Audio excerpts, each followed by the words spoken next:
Good morning. Good morning. Good morning. The 29th day of October. A month ahead of the time. Good morning. Welcome to the program. Let me start that again. 29th day of October 2025. Good morning. Welcome to the show.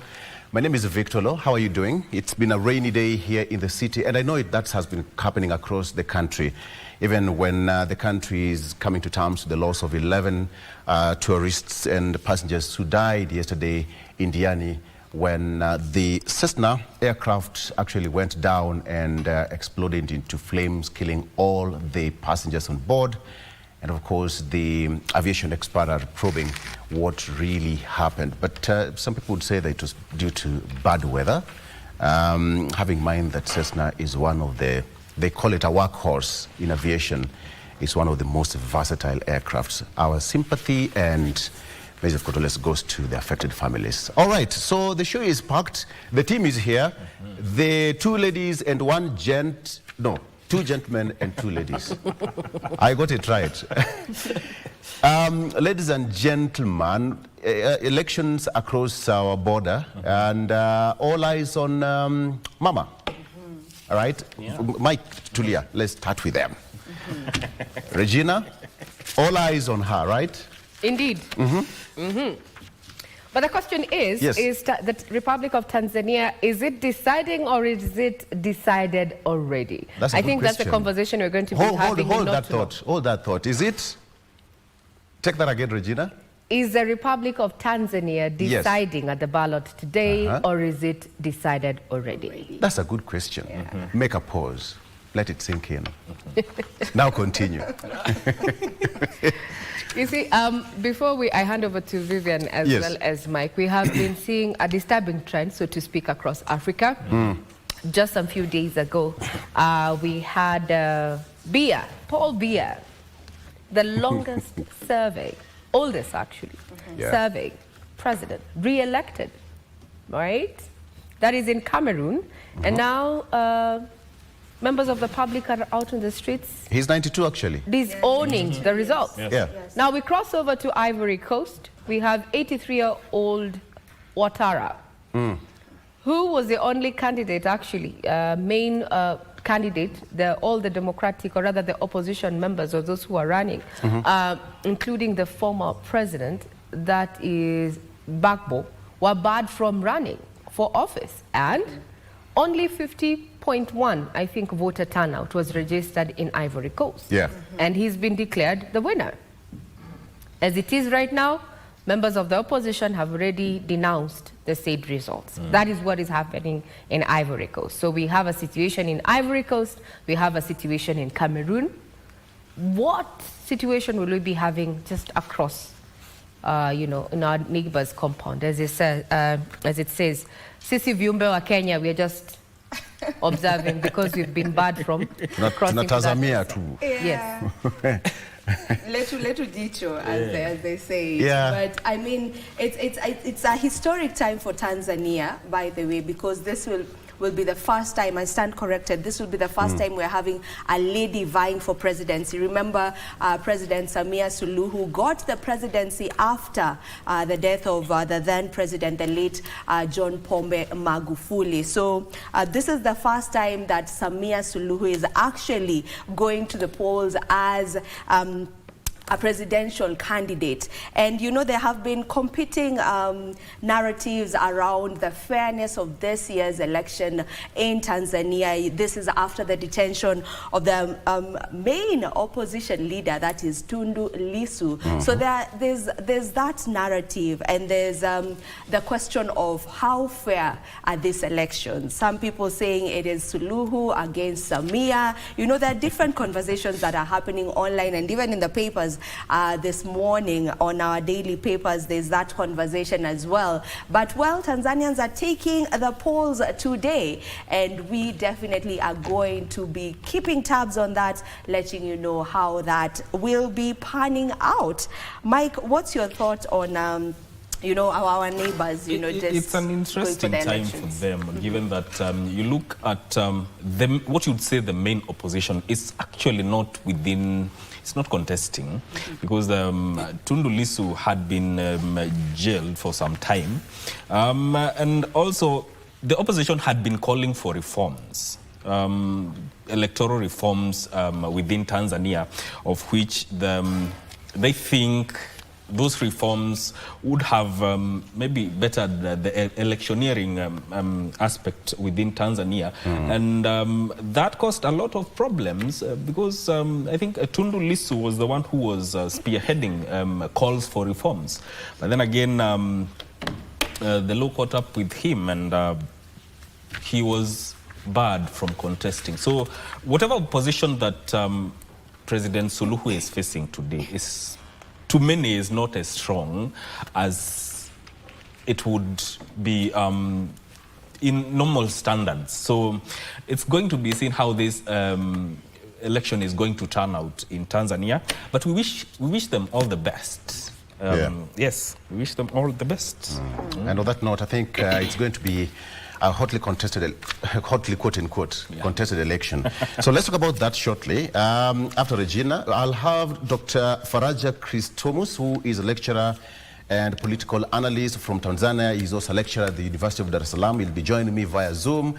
And Ezekiel Kamwaga, who is Tanzanian journalist and political analyst, they'll be joining me via Zoom. Let's just have a quick rundown on what's expected across our border and what is happening down there, how they're seeing it as Tanzanians, and what we should expect at the end of this exercise. So that is coming up later on.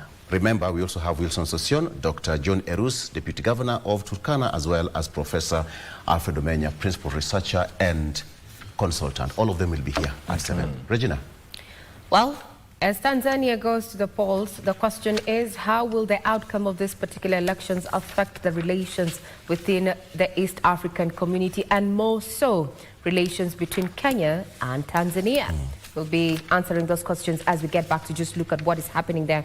Now, talking about what is happening in real time, we understand that the Principal Secretary for Internal Security and National Administration, that is Raymond Omolo, is presiding over the opening of the National Examination Container of the Starehe Deputy County Commissioner's Office located opposite Kariakor Market. Our reporter Timothy Kipnusi is on ground. He's going to be joining us soon to just bring us up to speed and put into perspective what we expect as the national examinations, the biggest yet, or rather the largest yet, in terms of those who are sitting for this particular examinations, gets under. We will be joining him soon as we get him online. Now we start off with an update of quite unfortunate news here, where 10 foreign nationals and 1 Kenyan have been identified as the victims of Tuesday's plane crash in Kwale County. Of the 11, 8 were Hungarians and 2 were German passengers, alongside 1 Kenyan crew member. In a statement, Mombasa Air Safari said that one of its aircraft, registered numbers 5YCCA, was operating a scheduled flight from Diani Airport to Kichotembo in the Masai Mara when it crashed. The Kenya Civil Aviation Authority has also confirmed the incident, saying the aircraft crashed at 05:30, that is 5:30 hours, with investigations still ongoing to establish the cause of the accident. Here's a recap of that report. A cloud of smoke, twisted wreckage and scattered debris is what's left of a plane that had a group of tourists on board. Authorities are piecing together evidence that will assist in finding the cause of the deadly crash that claimed 11 lives in Kwale County. According to Mombasa Air Safari Limited, the aircraft was carrying 10 foreign nationals and 1 Kenyan pilot. The passengers included 8 Hungarians and 2 Germans. In the official statement, the airline says it has activated its emergency response team and set up a family assistance center to provide counseling and logistical support to relatives of the victims. We would want to send our deepest condolences to the families of those who lost their lives in this accident. 11 of the persons who are in the plane all perished in the accident. The Kenya Civil Aviation Authority said the plane, registered as 5YCCA, crashed at 5:30 hours, moments after takeoff from Diani Airport. Bad weather is touted as a possible contributor to the crash. Eyewitnesses say the impact was followed by a loud explosion. Tulipofika tumepata moto unawaka sana. Hatukuweza kuzima huo moto, lakini wakati nakimbia kuja huku nikatoa hizi habari kwa assistant chief na chief wangu. Bahati nzuri nikiwa mbioni, admin wa hii wadi ya Simbagolini ya Miss Kenya, na yeye akawa na communicate na senior officers. Nikawa na yeye hapa, tukasaidiana tulivyosaidiana, na mashallah baadaye konvoi yote ya serikali ya Kenya ikafika hapa. This is the second deadliest air traffic accident since 2006. May the souls of the departed rest in peace now. There are those who've come out to say they're blaming bad weather, but we're waiting for the official communication that ascertains, what exactly caused that plane crash, where all those on board perished. As I said, the national examinations are underway, and we're going to be joined in not too long by our reporter Timothy Kipnusu, who is in the Starehe DCC office, where we have PS Raymond Omolo overseeing the opening of the examination material there. We're going to be joining him as soon as he's ready.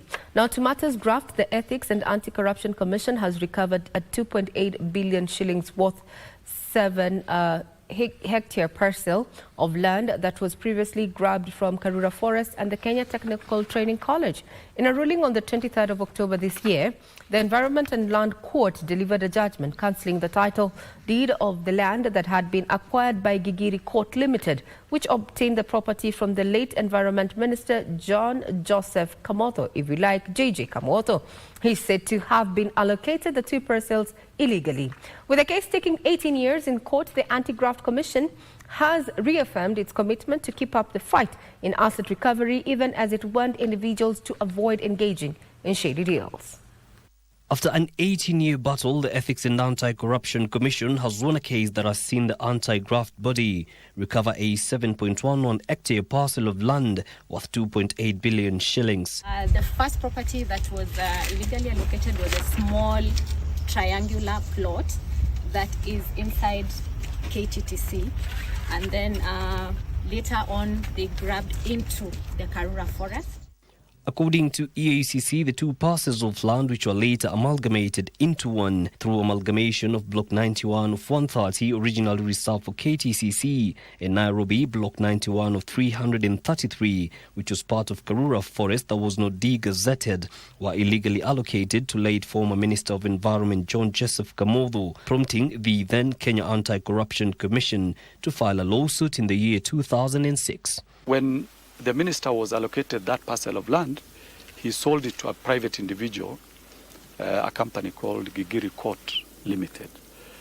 The intention of that particular individual or other company was to set up residential houses in this part of the land. This is part of the college and also part of the Karura Forest. By our action, that individual was not able to construct those buildings that he intended to construct. The court held that the land was alienated government land and its allocation to the minister was in contravention of the Forest Act and the Government Lands Act. With this win, EACC now says it will step up the fight against illegally acquired public assets. It doesn't matter how long it takes. Like this one has taken 18 years. But we will eventually recover it back and hand it over to the public. New lease or title will be issued to the 2 institutions, this part to the college and the remaining part to Karura Forest. We will continue protecting all the resources because, as you know, forests are very important as our water catchment areas, 1. 2, our biodiversity mainly is in the forest, so they are important for biodiversity conservation, and you also get so many goods and services from the forest. The Commission has in the last 1 year filed over 80 recovery suits seeking to recover assets valued at approximately 4.8 billion shillings. Some of the concluded cases are the recovery of a road reserve land worth 30 million shillings that had been grabbed in Nyali, Mombasa County, a prime parcel of land worth 35 million shillings belonging to the State Department of Housing and Urban Development next to the Bungoma State Lodge. The public auction of 6 prime properties recovered from former Migori Governor Okoth Obado and former head of Treasury at the City County of Nairobi, Mr. Stephen Osoro, valued at 75.4 million shillings, and the recovery of public land valued at 50 million shillings, located within the Kenya Railways Lighthouse Kizingo Estate, belonging to the Kenya Railways Corporation. Now, away from matters graft, would want to look at matters of health in a report that was prepared by my colleague, that is Joseph Wahungu there, where a new nationwide assessment of over 3,600 health facilities conducted in 2024 has revealed serious gaps in service delivery, staff shortages and accountability failures, including cases of negligence which have led to preventable maternal deaths. Speaking in Nairobi during the launch of the assessment report, Health Cabinet Secretary Aden Duale decried the increasing cases of maternal death in the country, terming them as unacceptable. The CS vowed to revoke the licenses of medics involved in the said cases.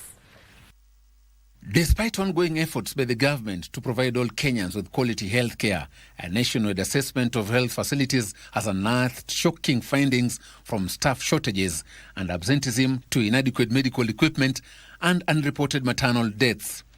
The revelations were made Tuesday during the launch of the Kenya Quality of Care and Human Resources for Health Assessment Report, the Service Availability and Readiness Assessment, and the Reproductive, Maternal, Newborn, Child and Adolescent Health and Nutrition Investment Case. I want to say that we are renewing a very simple promise that every mother, every newborn, every child, and every adolescent receives safe, respectful, and high-quality care every time. Findings from the assessment show that only 37% of facilities providing delivery services had all the basic obstetric and newborn care functions, while just 46% of level 4 and 5 hospitals could provide full emergency obstetric care. Facilities offering higher levels of care than they are accredited to then may face challenges. They may not be able to have the right infrastructure, they may not be able to have the right workforce, and therefore the health outcomes may not be optimal. Equally, laboratory services remain weak, with full hemogram tests available in only 57% of facilities and frequent interruptions of up to 39% reported. The study also exposes a serious human resources crisis, with the country's healthcare ratio to patients standing at 14.3 per 10,000 people, far below the World Health Organization's target of 23 needed to achieve 70% universal health coverage. Only 4 counties, Nairobi, Mombasa, Kisumu and Nyeri, meet the WHO threshold. The assessment further highlights financial gaps, rampant absenteeism of health workers at facilities, irregular supervision and a weak mentorship system. And what we have proposed here is to establish a professional practice evaluation criteria that ensures that health workers' renewal of licenses is also tied to the outcome. Of great concern too is the rise in maternal deaths, which CS Duale has termed preventable and occasioned by negligence by healthcare providers. Mothers go to our facilities when they are very healthy, and they are going there to give life. Those mothers cannot and will not. It is immoral, it's unconstitutional, it's inhuman if we allow them to continue to die while they're giving life. The Ministry of Health is establishing a digital maternal death reporting system to track every case nationwide, warning that failure to report will be treated as a criminal offense. Away from matters health, we'll delve into matters education, and in not too long, as I mentioned, we're going to be joined by Timothy Kipnusu, bringing us up to speed what is happening in the various education centers there. Now, a university student has been arraigned at the Milimani Law Courts in Nairobi on charges of cybercrime and identity theft. The 22-year-old Mary University student is accused of publishing fake Kenya National Examinations Council papers online and being in possession of identity cards belonging to other persons. Now, the accused, Naisuma Crispinus Nambaf, appeared before Milimani Law Court's trial magistrate Ben Mark Ekubi, where he denied all the charges. According to the prosecution, between 2022 and 2025, Nambaf allegedly ran an online syndicate that published false and misleading information and sold fake Kenya National Examination Council papers to unsuspecting members of the public. The court granted him a bond of 200,000 shillings or an alternative cash bill of 100,000 shillings with the case scheduled for mention on Tuesday, November 18th of this year.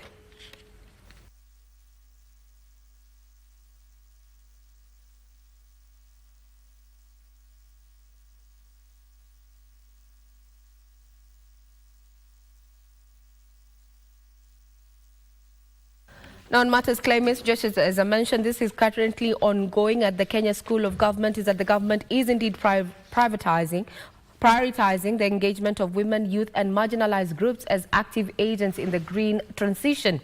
During the opening Climate Action Summit, Environment Cabinet Secretary Deborah Barasa noted that the Green Transition aligns to the national priorities with global commitments to accelerate the transition to a sustainable, inclusive and climate-resilient nation. Delegates and environment stakeholders drawn from across the globe gathered for a Climate Action Summit at Kenya School of Government in Lower Kabete. Under the theme Innovation and Inclusion, the summit embodies to drive sustainable innovation for inclusive growth and development and must be people-centered. The outcomes of this summit will feed directly into our global reporting posture, showcasing the concrete progress Kenya is making in implementing its climate priorities, from clean energy transition to locally led adoption and integrated river basin management. In aligning with the theme, Kenya Environment Cabinet Secretary Deborah Barasa noted that the government has prioritized the inclusion of women, youth and marginalized groups as active agents to drive the climate agenda. The ministry has scaled up nature-based enterprises and green jobs, targeting the creation of 500,000 green opportunities by 2030, especially for women, youth, and persons with disability.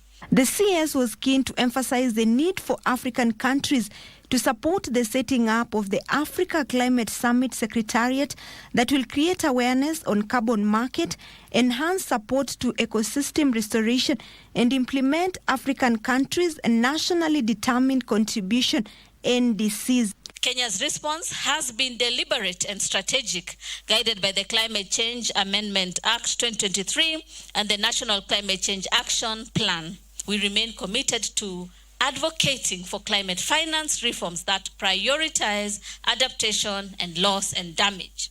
This comes amid calls to forge practical partnerships, scale innovative solutions, and empower communities to lead. But it is about creating systems that work, systems that connect national ambition with local realities and leadership vision with community action. Together, we can strengthen institutions, mobilize resources, and unlock the potential of locally led action to deliver tangible results.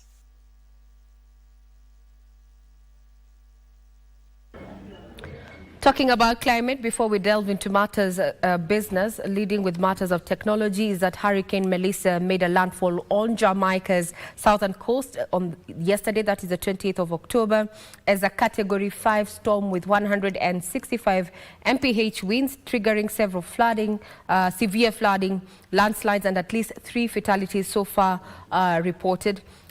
While cutting power to hundreds of thousands. There's a lot of conversation in regard to, is it man-made, is it natural? But as investigations continue, the trend on social media, especially on X, is pray for Jamaica. Now we head into matters business, and we start off with matters technology, where Kenya and Israel have teamed up to address the rising cybersecurity threats in Kenya. The two countries will collaborate on research and early warning systems to forestall cyber threats. Cabinet Secretary for Information, Communication and the Digital Economy, William Kabogo, says the partnership will focus on technology transfer, allowing Kenyan engineers to co-develop and develop Israeli-grade defense tools in national policies such as Konza Technopolis. I was there on day one, and this is a report. Has seen an upswing in cyber attacks in the recent past, targeting public sites and financial institutions like banks and SACCOs. This has resulted in huge losses, with experts hinting at losses running into billions of shillings. Data from the Communication Authority shows that cyber threats doubled from 3.5 billion to 8.6 billion attempts by mid-2025. The report further revealed that system vulnerabilities and web application attacks remain the top threat vectors targeting Kenyan organizations, with AI-driven phishing, deepfakes, and insecure IoT devices making it easier for attackers to scale and harder for traditional defenses to counter, with fewer than 2,000 trained professionals graduating annually against an estimated demand for 44,000 positions. These investments are unlocking innovation, entrepreneurship, and service delivery at a scale. Yet, with this transformation comes an equally growing responsibility to ensure that the foundations of our digital economy remain safe, trusted, resilient, and cybersecurity has therefore emerged as a defining element of our national security. And the whole ecosystem needs to be secure. Every weak link can affect all of us. So this is why we invest in training for our partners, customers, and academia, as well as the world's raising efforts. To address this, Kenya is leveraging Israel's technical expertise, local university partnerships, and a new emphasis on proactive digital resilience. I think that one of the biggest challenges or biggest opportunity that stands before Kenya is to become the cyber center of Eastern Africa, or maybe of Africa as a whole.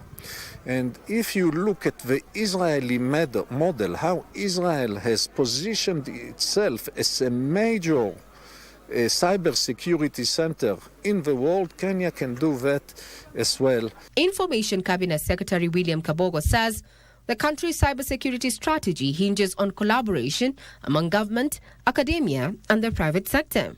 Quantum computing is coming, make people aware, have partners who have developed to come and share their knowledge so that we also learn. As such, government as well as private sector has said that it is time that Kenya had a collaborative engagement. Various programs that put together government, private sector as well as academia to ensure that Kenya builds the requisite capacity as it gravitates towards embracing more technology and working towards realizing its dream of being the Silicon Savannah of sub-Saharan Africa.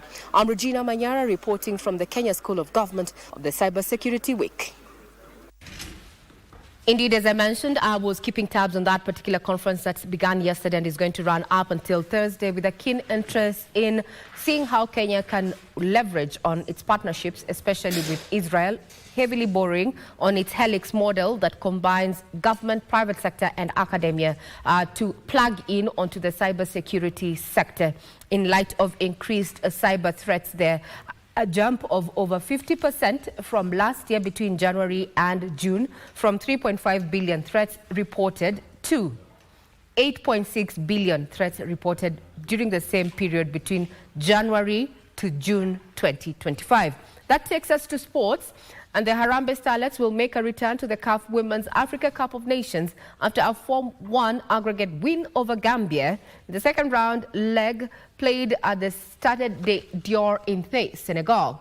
Now, the leading 3-1 after the first leg played at the Nyayo National Stadium last Friday experienced Mohamila Adam aka Dogo scored a header in the 56th minute to give the Starlets a 3-goal cushion in a 4-1 aggregate win that guaranteed them a place in next year's Women's Football African Showpiece after their debut in Cameroon in 2016.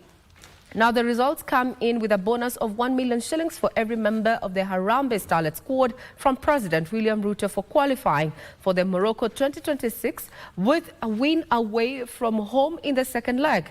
In the 2026 Women's Africa Cup of Nations will be hosted in Morocco in March the 17th all the way to April the 3rd.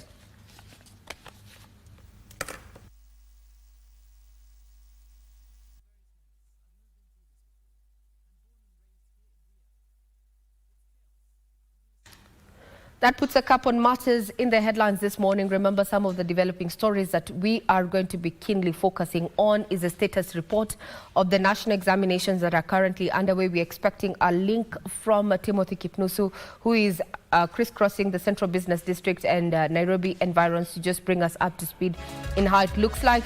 We're also going to be keenly monitoring what is happening across borders, and we're talking about elections that are taking place from today in the Republic of Tanzania there, amid a lot of debate both on mainstream as well as social media.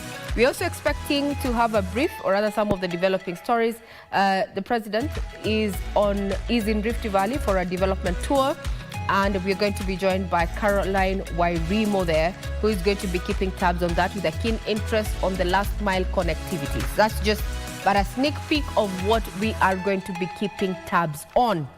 Anytime from now, once we get that particular link on the status report of the examinations, we're going to be bringing you up to speed. But before then, we get into a conversation this morning, and Tanzania, the Republic of Tanzania, decides, or is it decided yet? Over to you, Victor.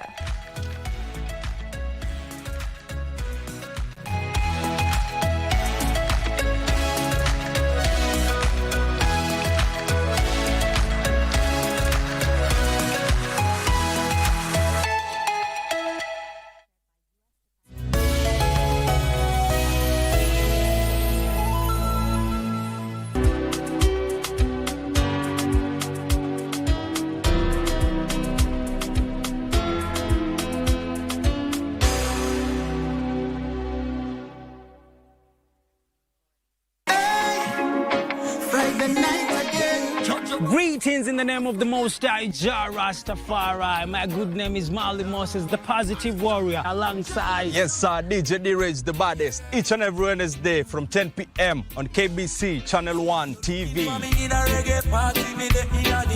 Tunakuletea the biggest reggae party in 254 in a yard extra. Extra niceness of reggae music. Extra dose of entertainment. When the thing is nice, we have to do it twice.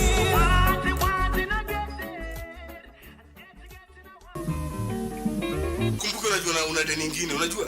We sare, unaona jo, naona sikia nimebambwa jo. Kitu gani nakuja hapa kwangu nyumbani? Lete ndiambo wewe. Wacha kutambia mambo yao ambayo sielewi. Unamfanyaje zote umtoe pole pole? Jo, sipende nje kama ni faida. Tunasikia mbaya. Mimi nakwambia hakuna. Sasa tumfanyeje? Hakuna huyu mwache sasa. Kama atapona apone kama Kesha mwaika sasa tatukimwacha hivi na nikuchukua. Asiye hapo na wewe utalia utamwona. I never heard the music so sweet. I repeat. Wagwan, me brethren, big things are going. Remember, each and every Monday we have to shell down the place with nothing but the best of smooth way the vibes in your favorite station. You know these things, man. Alafu kila Tuesday, kata simu tupo side giving you Kenyan music from the 254. And of course, you can spice up your Wednesday by enjoying blazing hot hip-hop and R&B jams. We don't got no label. She say she want bottles. Vibes and vibes as we go all across Africa, Kenya, Nigeria, Ghana, all the way to Tanzania to give you nothing but the best on Afro Thursday. Make sure you make a date with us each and every single Friday. With me, DJ_Liza Diva. DJ Cold. And me, Wanjiko. This is Club One Extra. Unanifanya nisikie kunyongwa. Hatija ai, mani especially ukisonga.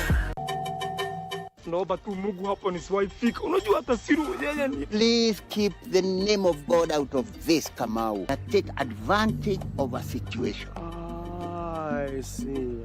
I don't even understand why you guys are still here. Ruth was too nice.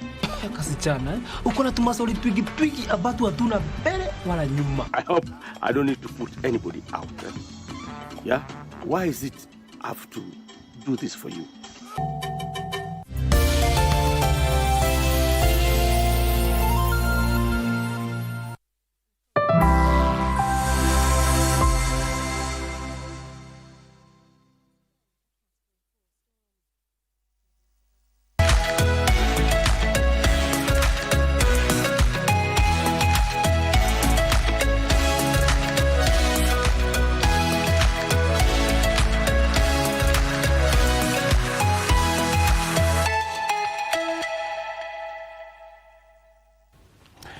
Welcome back. It's now time for us to get into the discussion this morning, being Wednesday, and of course, as a viewpoint, I want us to take a look at a lot of issues, starting with the elections in Tanzania, what is happening across our border, being the East Africa Community member state, of course, concerns being raised over President Samia Suluhu and everything that is happening in that country, the Electoral Commission in that country, the observers also raising some of the concerns, as well as the detention of opposition leaders and some of the dissenting voices in Tanzania. We want to talk about that, and of course talk about as well as what is happening in the country, state of the nation, and see where we are as a country. Let me start first of all with front page of the Daily Nation. Before we get to our discussion, my guests are already in studio. Introduce them shortly. Samia eyes history as Tanzania votes. Samia eyes history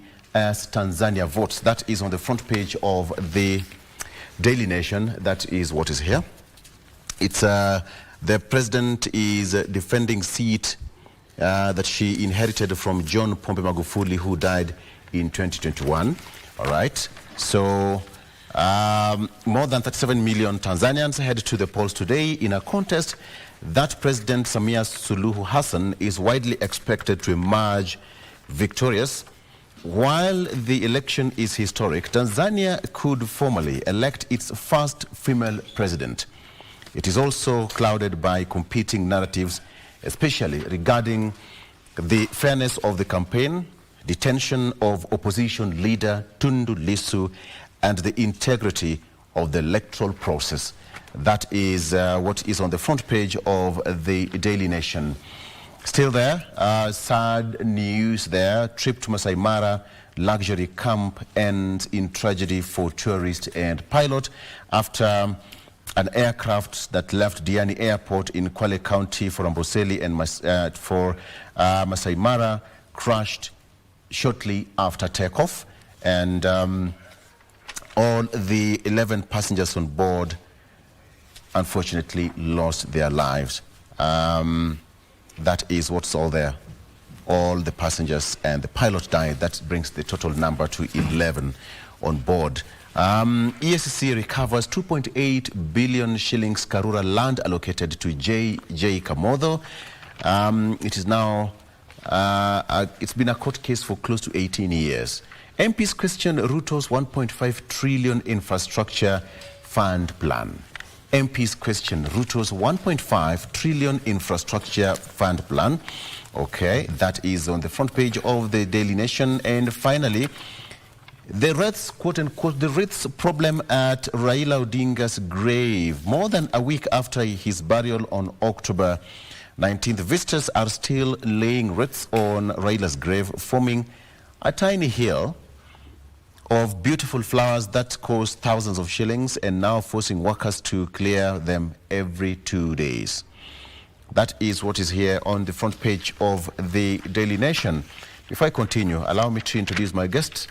They are not new to Jerusalem, as I said. Wilson Sossion is a former nominated member of parliament, as well as former NAT Secgen, and Professor Alfred Omenya, principal researcher and a consultant. Gentlemen, thank you so much for joining us. Good morning.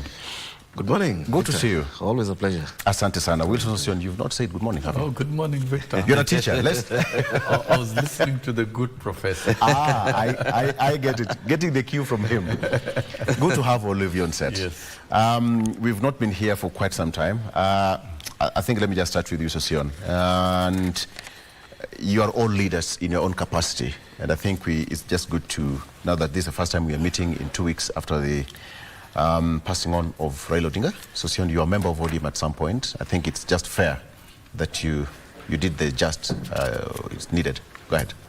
I think the news about the death of Raila Odinga, I got it when I left the studio immediately 2 weeks ago. And of course, I've always said, and I still say Raila Odinga is the best president that Kenya never had. And he's a towering leader above almost all the former presidents. His image is larger, and his ideals and beliefs, which resonates to the hearts of many. And this is one leader who was honest to the core, very honest to the core. And therefore his legacy will live on for a long time, and we will see the institution that he has been running, like ODM, for example, which has got very strong internal democratic structures, will stand the test of time. And the democracy we have in Kenya, we owe it to him. And maybe Raila was the last political prisoner of the politics of yesteryears, which are still very dominant within the region. And you look across our neighbors, the level of democracy indeed is so low. But here in Kenya, we enjoy absolute freedom. We have a very progressive constitution, and we have very progressive politics indeed. Issue-based politics, devoid of hatred. And I think for the last couple of years, particularly the last general election, the elections of this country are drifting away from being ethnic-driven to issue-based and more national in character. And we believe with time we'll be able to achieve this. And those are the benefits and fruits of Raila Odinga. At least in his lifetime, he achieved what he wanted for the country. Personally, as a person, he achieved what he wanted. In his lifetime, he achieved what he wanted for the country. And everybody in this country understands him. And everybody in this country believes in his ideals and would like to implement his ideals, right from government and everywhere. And you know, when you see the president giving him state funeral of its kind, and when you look at the engagement and the establishment of the broad-based government, the close consultation, very close relationship with the president, until you even can't believe they were rivals in the last election. Within the third year, you can see people are working together, and that's the spirit of politics and the brand of politics that we need to play. Look at across our neighbors. The opposition figures are in jail within our neighbors. You see how authorities perceive other political individuals in adversarial. But you see what we have here within the country is that we perceive ourselves as gentlemen, and the country comes first. And I think we have achieved it as a country. The only challenge is how much can we preserve and grow these great political ideals so that it can advance our democracy. All right. May his soul rest in eternal peace. Okay, Prof. No, thank you very much, Victor. And Mheshimiwa Susion. I want to make just a couple of points about Raila, but from a totally different angle. And I agree 100% that Raila is the greatest leader that Kenya never had, the continent never really had, the best president we never had. I come from Bondo, myself, Raila's place. So by extension, I'm Luo. Yeah. And one thing that I can tell you, we quietly used to be very, very jealous about, was that whenever Raila got a position, the chances that that position would go to a Luo was almost always nil. Raila always first and foremost thought of other Kenyans. You know how government has been shared in this country. Yeah. Everybody shares positions on the basis of their ethnicity. Raila was not that type of a person, and is on record. The sort of people that he enabled to access positions, he was always trying to ensure that every Kenyan was represented, including even broad-based. He only had a couple of chances. But if you check how those chances were distributed, there were people from as far as Turkana, people from the coast, people from Western Kenya, and of course the Luo ethnic community. Yeah, so I think he's actually one of those people who actually practiced, who fought tribalism at a personal level and at the level of conviction. And we see that all the way till inside his family. We see that all the way in terms of those who are closest to him, those who worked for him, the lawyers and so on. You see the face of the country around Raila. In fact, we're just joking the other day that when somebody was claiming that some member of parliament was not born in that area, we were saying, does it really matter? Raila has encouraged us to elect, people of Indian extraction and Somalis and so on inside of Nyanza, and for us that's a norm. Yeah. And I think that's a major thing that we need to look at. That we need to honestly start dealing with matters tribalism. The second point I want to make, again linked to the person of Raila. This was in Copenhagen, 2010. The United Nations Framework Convention on Climate Change. Raila just became Kenya's Prime Minister. There was disarray in the negotiations there. The presidents were disagreeing. The late Meles Zenawi, President Zuma, President Abdullahi Wade, quite a number of people were actually disagreeing. And there was a big, international uproar about confusion in Africa. And Raila arrived. He was not a president. Raila actually arrived, and all the negotiators from the continent and the ministers went to meet him, and he rallied everybody and told them, look here, we are Africans, we are all the same people, we must be able to speak with one voice. And the truth of the matter was that the African group came together on that day and continued with negotiations. So he was a leader, he was a moral leader. He was a leader that people could listen to because of what he stood for, and not necessarily because of the position that he held. And I found that very, very fascinating. In fact, during that time, we had two Kenyans. Wangari Maathai, of course, had won the Nobel and was in that particular group, and Raila was there. And of course, our own President Kibaki was there.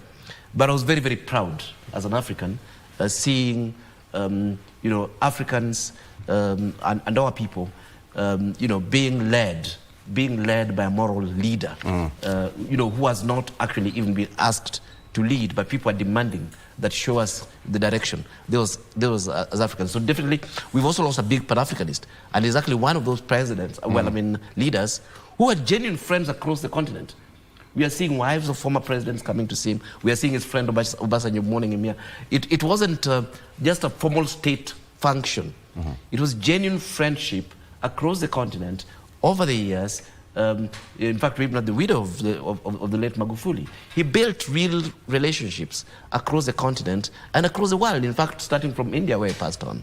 Yeah. So really, I mean, my bigger point here is that yes, after the morning is coming down, we need to reflect on the ethos of this great leader and see how we can actually inculcate that amongst the leadership that we have currently, so that we shift from pettiness of ethnicity and primitive accumulation that is actually driving most of the politics across the continent. Thank you, Victor. Mheshimiwa Sosian, what do you have on the front page of the Star newspaper? What is on the Star? Ex-governors owe millions in mortgage loans. And the experts probe Kwale plane crash as Kenya mounts. That is what is on the front what do you page. What do you make of that? Well, and of course, there's a photo. Professor Menya's just. There's a photo down there. You're not yet through with the front page. There's a photo there of the aircraft that went down. Yeah, of the plane that went down. Okay. And you remember the weathermen had forecasted very strong winds along the coast, and for the winds to bring down a fixed wing plane, then it means the winds must have been very strong. Very heavy. And I think, to me, the aviation industry and authorities around Mombasa should not let planes take off when there are very strong winds. Don't you think this could have been avoided? Yeah, because I believe planes take off through guidance from aviation officials. All right. Okay. It's sad. We lost lives of tourists who were headed to Mara. Great. Okay, joining us in studio is Ezekiel Kamwaga. Ezekiel, good morning. Good morning, sir. Ezekiel Kamwaga is a Tanzanian journalist and a political analyst joining us on set, having in mind that back home we have got elections. No, to Mr. Gaston, the leader from Congo, DRC. Yeah. Yeah, so I've been invited to discuss about African elections, especially what's happening in Tanzania. Absolutely. Absolutely. Okay. No. We'll get to that shortly. All right. Based on that, Prof, start on the front page of the that's Daily Nation. Standard. The Standard. Yes. Yeah. What's on the front page? Front page here has a very familiar lady in military fatigues, SS Hassan, and it says Samia versus Suluhu. Okay. Yes. I think the Standard is telling us something about the Tanzanian elections. The election seems to be between two very powerful candidates, one called Samia, the other one called Suluhu. So we don't know the direction is likely to go. Yeah, but definitely, I mean, it is very. I think this lady is likely to win. Two strong ladies. Two strong ladies. Samia and Suluhu. It is Samia versus Suluhu. Yes. And I think it is sad that we are in this sort of situation in the East African region. The last time that we actually had elections in the region. Of course, Uganda has its own history, but the last time we had non-elections in the region was really a very long time ago. Including in Kenya here. Yes, I mean the reason why elections get contested heavily in Kenya is because they're true competitions. And Mwalimu here knows, for example, that before the final count of Kenyan election was done, we had no idea who would be president. And anybody between the two candidates could have been president. And for us, that's a beautiful thing about our democracy. That now you have non-elections, if I can call them that way. Elections, I mean laughable elections where you even wonder why people need to do elections. You might as well just announce the results. It's like playing soccer against yourself or running a race of 100 meters and you're the only competitor. I mean, why do you need to run? You might as well just get the trophy. Yeah. Because it's obvious that you're the one who's going to win. So definitely, I think part of the messaging that we are seeing here is that Tanzania has gone backwards. And Tanzania was our big brother, really, with all factors considered. Tanzania was stable long before Uganda was stable, long before DR Congo was stable, long before even Kenya here, was actually stable. They're running a very unique political system that was actually very stable. And that stability what do you make of that? Samia versus Suluhu. Right. What do you make of that headline? It has a statement. Correct. Yeah. Basically, it means that she has cleared everybody. She has ensured that the competition is such that there can only be one outcome. That she gets elected. Okay. In the inner pages of the Star, Mheshimiwa, there's a cartoon there. you see the cartoon? Design. Please just raise it up for the cameras, if you don't mind. Yes, for the cameras. Yeah. Yes. There are 4 ladies. The 4 ladies running in the race. Yes. One is Mama, another one is Samia, another one is Suluhu, another one is Hassan. Yeah. And there's a game starter. I think Yes, that's the referee, the referee and the ballot box. The ballot box. Yeah, with the starting gun. Okay. I think 4 ladies on the race and on the lane. I think Victor. Allow me to take a break. I want to serve you tea. I think Victor. I want to serve you tea. Okay. I want to serve you coffee. We'll get back to that after this. Stay with us.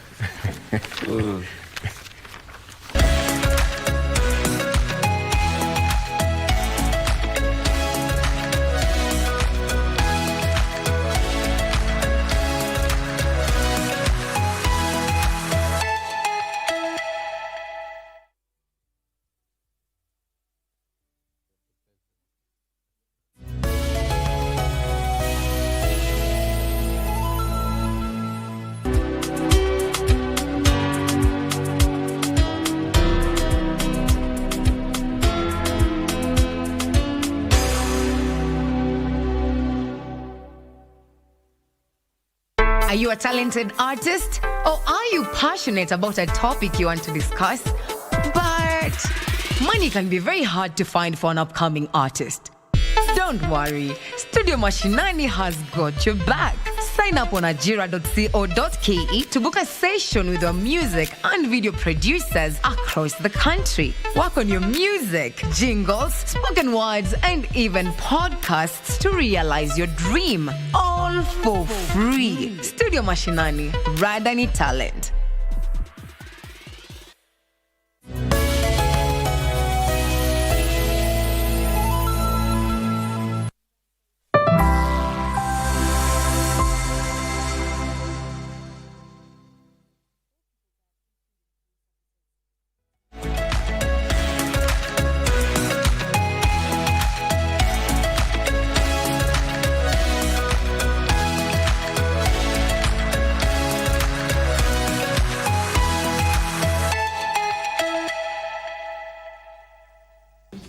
All right, welcome back. So,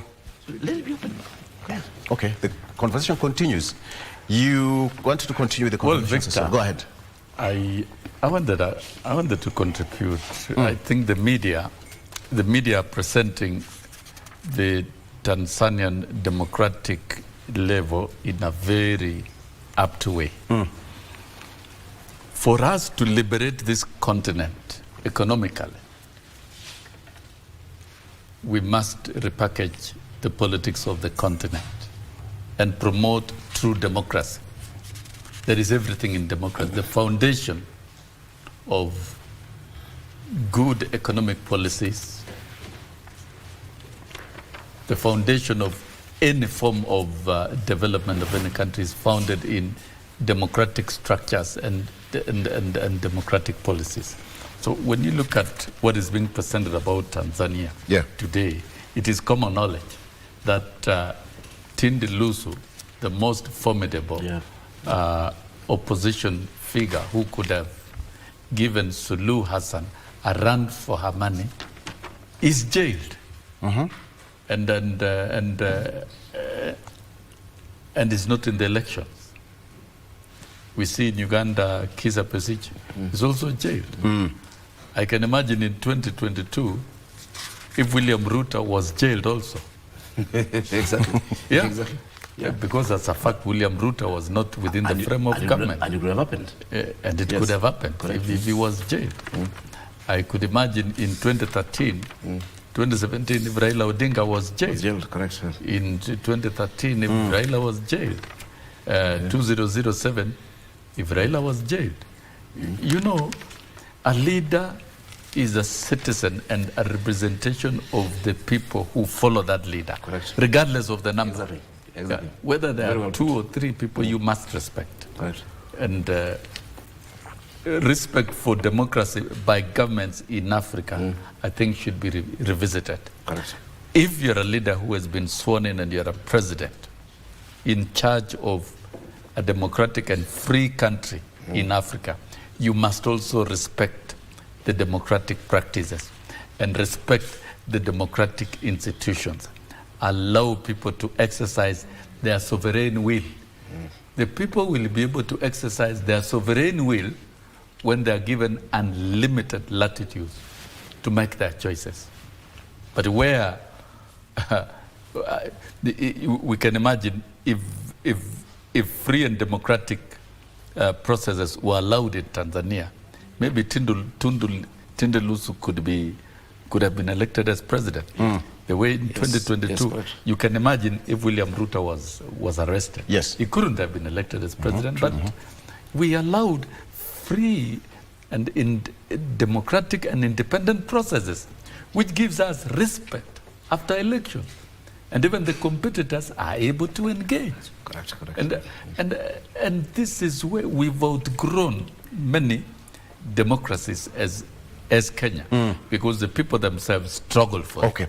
We struggle for it, and we are sustaining it. And I think what we are seeing across the borders is sickening. It is not good for the continent. Before I cross over to Tanzania, allow me to ask you, Gaston. Gaston, it's going to be historic because Mama Samia is vying for the first time and going to go to the ballot, an election after 2021, passing off of Pombe Magufuli. But then when you look at it, a majority of Kenyans or East Africans or Tanzanians would say that it's not going to be so democratic, because when you have got other opposition leaders jailed, then that is not an election, it's not a contest. Okay, I think I'm going to join again Mwalimu here. It's something in Africa which is very deplorable, unacceptable in Africa, especially in the region of the EAC, the East African communities. Our leaders and the former leaders have to sit down and try to make a way to avoid this arrest in Africa. It doesn't building a better future for Africa, especially for the Eastern Africa. As Mwalimu says, Tanzania was a very good example for almost the whole Africa. It has been stable politically for the quite long, as we know, both of us.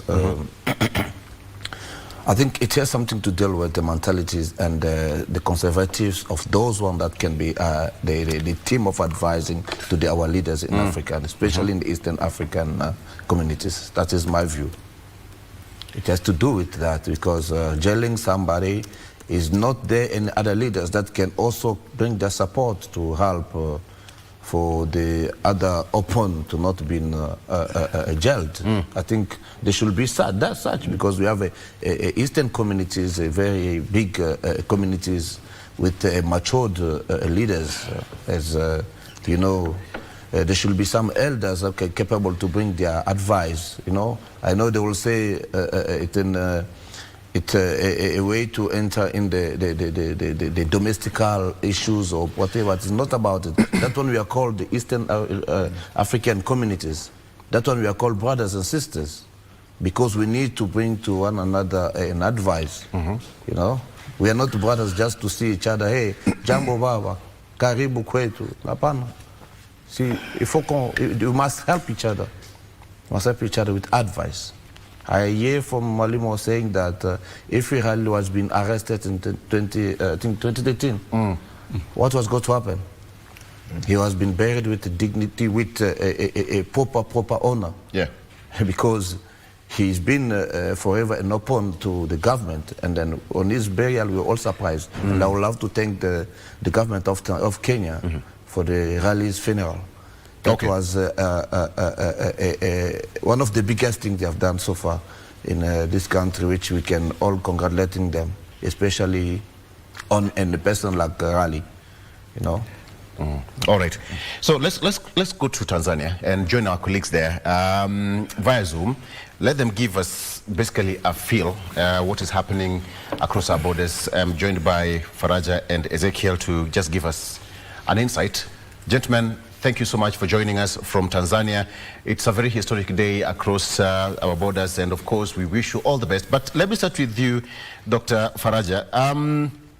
What should you expect? A lot of eyes are now in Tanzania, first of all.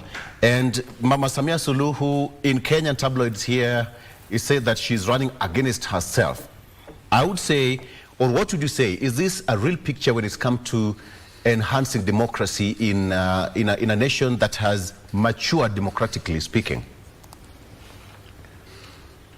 Yes, democratic growth in Tanzania is a long process. It has taken us almost 30 years to build our democracy, and it was expected that this year maybe we will demonstrate that we are mature democratically. But unfortunately, what we see in the streets, what we see in the whole process of election in our country this year, seems there's more needed to improve our democracy. There are some political parties, opposition political parties, almost two, they didn't field the presidential candidates. One party refused to participate, and the other party, the candidates moved from the race. So, and that's why there's this joke in Kenya that it is Samia versus Suluhu. It's because the other candidates from the opposition parties are not so strong to contest or to compete with the incumbent president from the ruling party. And that's the picture we have. And unfortunately, the other thing that we have observed is the threats, the security threats. Maybe it has put fear into the citizens, and they are now avoiding voting, and some of them are saying our candidates are not in the ballot papers. Why are we going to vote? Because we don't see our candidates in the ballot papers, and that's the reason why they are not going to vote today. It's because their candidates are not in the race. That's the picture I'm trying to get. Okay. And when it comes to muzzling the voices, the dissenting voices in the opposition, when that happens, my guests in studio have just said that imagine that happened in Kenya. I would imagine what is happening in Tanzania, and what is the general feel amongst the followers of the opposition? The general feel that the followers of the opposition is that they were deprived of their right to participate in the democratic process. They were deprived of right to have their candidates in the ballot papers. They were deprived of their rights to demonstrate their feelings against the process itself, against the abductions, forced disappearances, and extrajudicial killings that have been happening in our country, and mostly targeting the opposition politicians. And so that's the feeling they have, and it seems like it's the process is dominated by the ruling party, and the other candidates have not been given an equal opportunity to participate. Yeah. As a result, it seems like the government decided to cover up this issue by conniving or by canvassing the weaker political parties to participate, just to demonstrate to the world that there is a democratic process, while in fact these other political parties that are participating are hardly known to the public. That's the challenge we see. Okay, let me talk to Ezekiel. Ezekiel Kamwaga is a journalist there. Ezekiel, thank you so much for joining us. Let me ask you, how unique was the campaigns in Tanzania? Oh, thank you so much. And I think I need to say two things first before I respond to a very good question. One, I've been listening to this show from the beginning, and I've been reading some online stuff, especially from the Kenyan online personalities. And there are two things that are not really correctly reported. The first thing is, in Tanzania, the main opposition party is Chadema. That is the main opposition party. But Chadema made the decision not to participate in this election. So it wasn't like CCA or the government said maybe they have jailed Tundu Lissu when he was about to contest. No. What happened is Chadema decided not to participate in this election because they say our country needs some electoral reform. They say, as it is in Tanzania, it is very difficult for them to compete with CCM. So they say, you don't make the changes, then you are not participating in this election. And that is how they came up with what they call no reforms, no election. That they will stop this election, they will make sure that this election is not really done, and then they won't participate. So Tundu Lissu was taken to court for treason charges, which we can talk about later, but it was after his party decided not to participate in the election. So now, if you are the main opposition party in the country, and you have decided not to participate in the election, how can you say now they are not competitors? Because you are the competition, and you have decided not to contest. And the other thing that is not really speaking about in the media or other people since the beginning of this show is the fact that CCM is still a very strong political party. So it isn't like CCM is a party that has no followers, etc. For someone who have been watching the political rallies that have been happening in Tanzania, you will see huge number of people following the meeting, following the President Sabia's rally, which means CCM still has a lot of supporters. And if you talk about, let's say, the strength of the other opposition, let's say I've also spoken about the other party known as ACT Wazalendo, whose candidate was also removed from the ballot. What people are not saying is the person that has caused ACT Wazalendo not to participate was one of their members who said the candidate, the supposed candidate of ACT Wazalendo, the one Ruhaga Mpina, who moved from CCM to Chadema, the member of ACT said, moved from ACT to Chadema to CCM to ACT. The member said, you have a question. And he took that, he wrote a letter to the political party saying the due process within the party was not followed. So it was not even CCM, it is something from within the opposition. The ACT Wazalendo member, a very senior member of ACT Wazalendo, who said the party procedures were not followed. So it is not even CCM. And Tundu Lissu, the opposition who we are all saying was taken to jail, he was contested in the party with Chadema, with the former Chadema chairman, Freeman Boy, in the internal election. And I think he won by about 6%. So it is almost half the member of Chadema did not vote for Tundu Lissu. So he's not even popular within his own party. That is what people do not say. That is what you don't see in the discussion. That is how the Chadema, some member of Chadema, including the Deputy Secretary General, the elector of election, etc., they moved to another opposition party because they did not feel like they're still welcomed in Chadema after the ouster of Freeman Boy. So when in your own party, you win by almost 52%, it means you are not that popular, even within your party. Okay, Ezekiel, allow me to cut you short. But the question I asked is that how unique was the campaigns in Tanzania? Perhaps certain things that we as Kenyans did not see on this other side. Yes, that's what I wanted to make this clear, because this has been repeated that, Samia is through, there's no election, opposition of a band. That's why I wanted to put this clear first.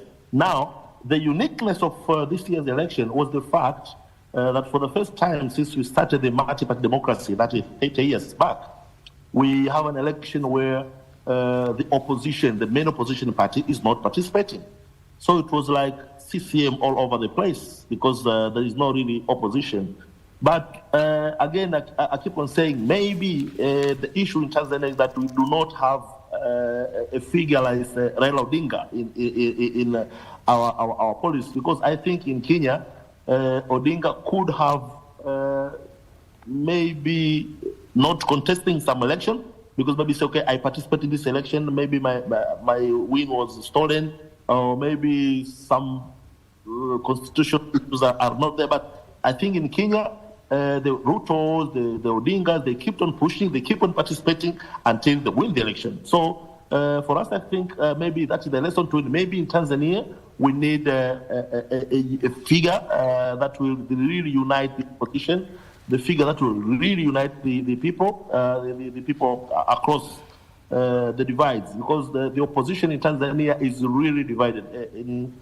In my time, and I've been a journalist for over 20 years, this is the moment where the opposition is really divided. You cannot even have a meeting of the opposition party in Tanzania to sit and say, okay, let us unite and do this, because of the division even within the opposition. So, for me, the unique party is that it was only the CCM which was campaigning. These opposition parties that participated in this election were really small parties. But again, the constitution allows us to have election every 5 years. It is the duty of political parties to make sure that in 5 years' time, they put themselves in a situation where they can really challenge CCM. And it is not the duty of CCM to make sure that the opposition is strong enough to take it out of power. Okay. Thank you. Let me come back to you, Dr. Faraja, in 1 minute. Again, let me ask you, Dr. You know, when Mheshimiwa Hassan started her tenure, she started by undoing some of the policies during Magufuli's, regime, the kind of authoritarian and probably repressive kind of policies. And she also embraced the opposition. But later on, we've seen that she's backtracked. And now opposition leaders are crying foul and some of them are not going to the election. What did you say this kind of politics is? I think by the time Samia took power from Magufuli, after the sudden death of Magufuli, she thought maybe she could change the situation, because people were complaining about the autocratic rule of the former president, Dr. Magufuli. Unfortunately, she was also surrounded by the same people who surrounded the former president, Magufuli. And we believe maybe they told her that with this way of ruling, you won't govern these people. You need to be powerful. You need to be strong. Don't allow the motherly love in politics. That's at home. That's not in politics. And the other thing that we presume is that she found herself at the crossroad. She couldn't know what to do with the opposition. So she sought some advice from the senior cadres, or the senior politicians, or the senior intelligence people in the system. And we believe they are the ones who told him that you should use a strong hand to govern these people. Otherwise, the opposition politicians will always will create more havoc into your administration, and you will never find comfortable ruling this government. One is because of the bias. The Tanzanians thought she is a female president, so she might not fit into the patriarchal dominant politics. But the other thing, she comes from Zanzibar, and the majority are from Tanzania mainland. They might not show clearly or openly that they were not happy with her, but even within her party, CCM, there were some groups of the members who were not comfortable having her as the candidate, having her as the president. So you can even follow the stories about Pole Pole and the team. They were not always happy to see her ascending into power as the president. They wished to see there was a re-election after the passing of Magufuli. So this situation within her party, and the situation within the government, and the situation within the country, it might have pushed her to become such an authoritarian president. And maybe, unfortunately, we can say it has the approach that she took has almost damaged her acceptance to the public. Many Tanzanians, not only the opposition, as Ezekiel is pointing out, even ordinary citizens consider her to be more authoritarian this time than she started in 2021 when she assumed into power. So these are the challenges that we have observed. And maybe the situation and the environment that she found herself in have pushed her to be in like she has been acting now. But now the problem is people are not happy the way she has been dealing with the opposition, the way she has been dealing with the people who have been criticizing her, abductions, forced disappearances, and extrajudicial killings. These are the things that have damaged her rule, her administration so much than it could have happened if she could have left them criticizing her without abducting them, without causing more harm to the opposition politicians. Okay. Her image, her reputation could have retained without even taking too much force into the opposition. Thank you. I have one of my guests here has a question for you. Professor Alfred Omenya has a question for you. Prof, probably you can ask Daktari. Yeah, I hope we're still connected there. Yeah, we are good to go. Yeah. There's this opinion, and I think your colleague highlighted that these problems that we're seeing in Tanzania, it is the opposition to blame.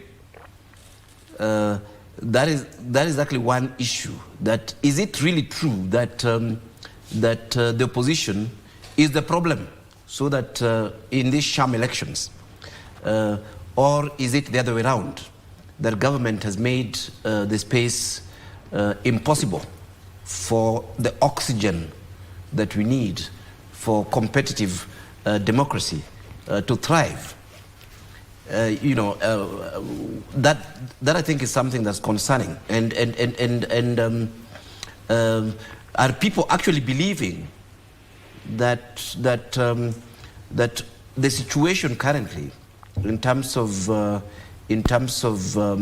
this process that we've seen of repression, of fear, of lack of space for people to express for themselves, that actually the problem in Tanzania is the opposition, and the opposition are trying to create instability, including Tundu Lissu, who has been locked up there, that they're indeed the problem, and the problem is not the government. The government of Tanzania is trying, to ensure that we actually have national unity. Okay, this we can say. There are several aspects we can consider objectively. One, we can say it's the opposition to be blamed. In one aspect, they are not ready to unite. They are not ready to put together their ideologies and to stand for the common ideologies, to make them strong. That's one. But secondly, you see, doing politics in Tanzania is costly. You need resources. You need human resources. You need capable people, influential people who can convince the public that they are also capable to be an alternative to CCM. And so that is to blame the opposition themselves, that they are not ready. It seems like they are selfish, or it seems like they are divided in terms of interest. Now, for a country like Tanzania to have 18 opposition parties is something ridiculous. You wouldn't expect that thing to happen if really we want to build a democratic society or a democratic nation. So we have multiple political parties that all wish to oppose the ruling party CCM. So that one, we should blame the opposition parties for not being ready to unite, for not being ready to work jointly, to have concerted efforts to democratize the country. That's one. But secondly, we shouldn't also ignore the role of the government and the machinery. It's the machinery in dividing the opposition.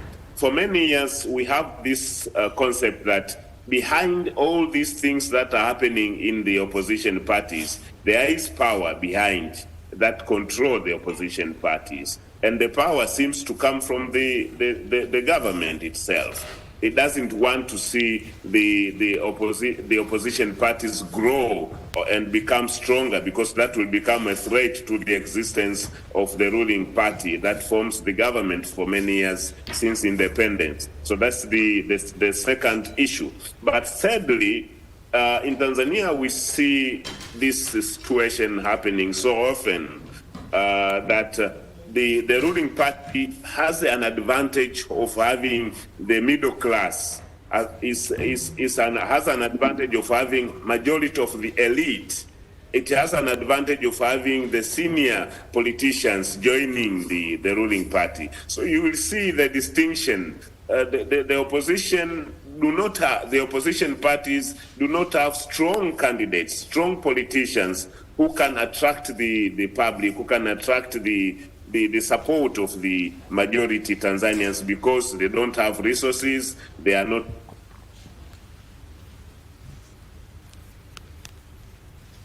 powerful in terms of academic qualifications. So you see the oppositions will always attract the lower class citizens who cannot emerge to become one of the promising politicians in future. As Ezekiel said, in Kenya it's different from our situation. For us, you will find the elite, the powerful business persons, the senior politicians, the academia are all joining CCM for thinking that potentially they can be appointed, potentially they can grow their businesses, potentially they can benefit from the government resources, and that's why they think, one, they associate themselves with the ruling party. There are more benefits attached to that. And that's why you'll see CCM will always emerge as the strong party because of the human resources it has compared to the opposition parties that will always struggle to get strong politicians until during the internal factions within the CCM is where now some of the CCM cadres will defect into the opposition. Dr. Thank you. Allow me to ask this question. Dr. What is the total number of registered voters do we have in Tanzania? The total number of? Registered voters. 37 million. It is 37 million. Excuse me? It is 37 million, 37. 37 million. Yes. Okay. The last question I want to ask you, observer bodies have raised concern, and some of them actually pulled out of observing the elections. Does this really worry you as a citizen?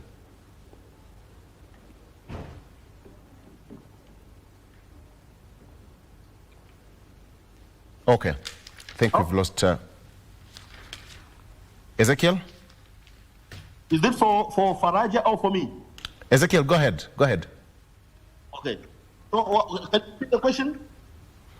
We have got electoral observer bodies who've pulled out of that exercise. Does this really worry you? Yes. No, not at all. Not at all. Because they were not really specific on what reason they gave out not to do the observation. And I think if you ask a lot of people in our country, the real issue of election observation, I think as a lot, it's aura that it had in the past. I think now they're just people, they come here, they do observation, and you can't really find a place where the election observation has made a real impact in democracy in a country, especially in our continent. So I think people think too much about it. All right. And then the professor, I'm happy to have the professor there.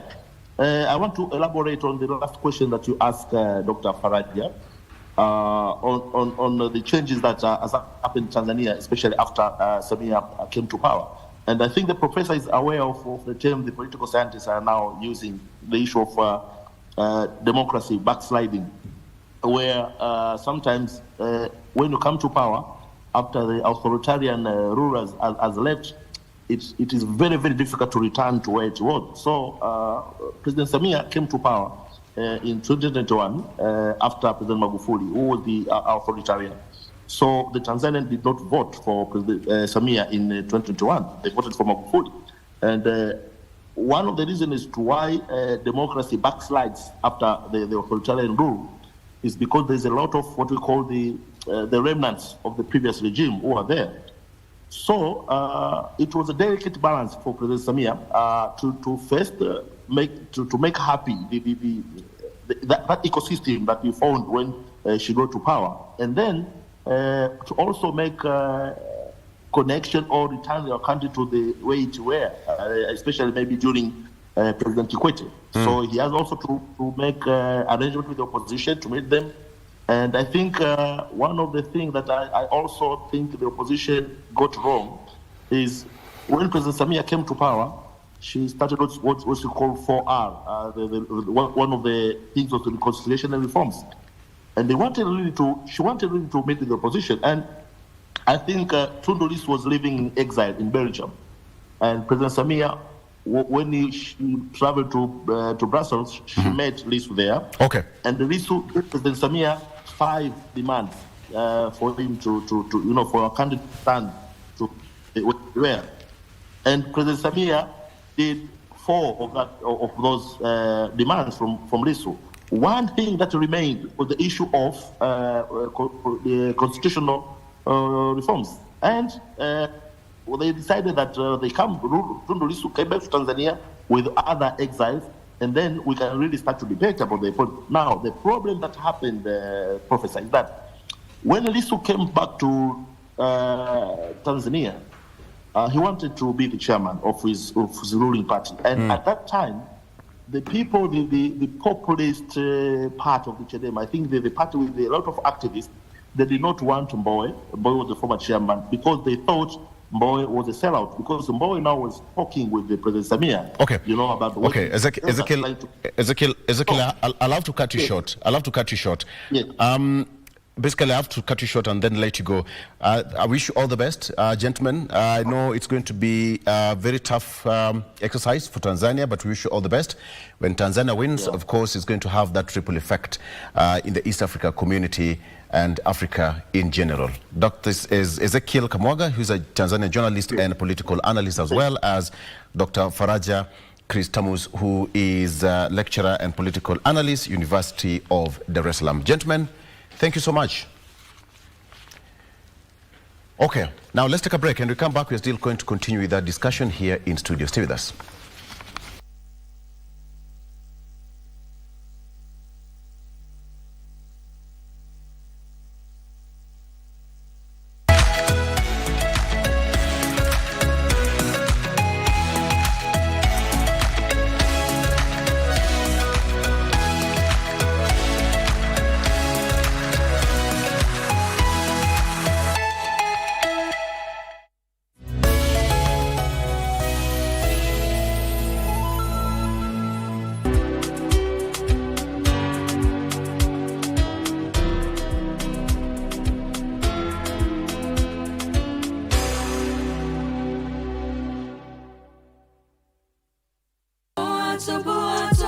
Bali wewe ni mwizi na mchawi.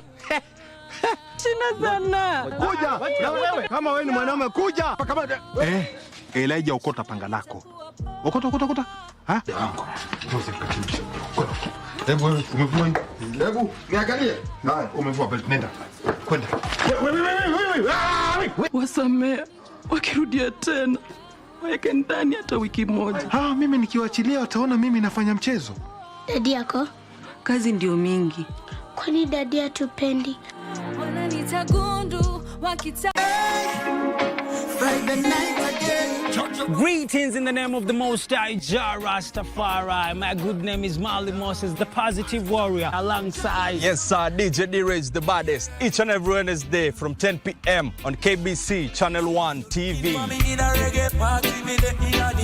Tunakuletea the biggest reggae party in 254 in a yard extra. Extra niceness of reggae music. Extra dose of entertainment. When the thing is nice, we have to do it twice.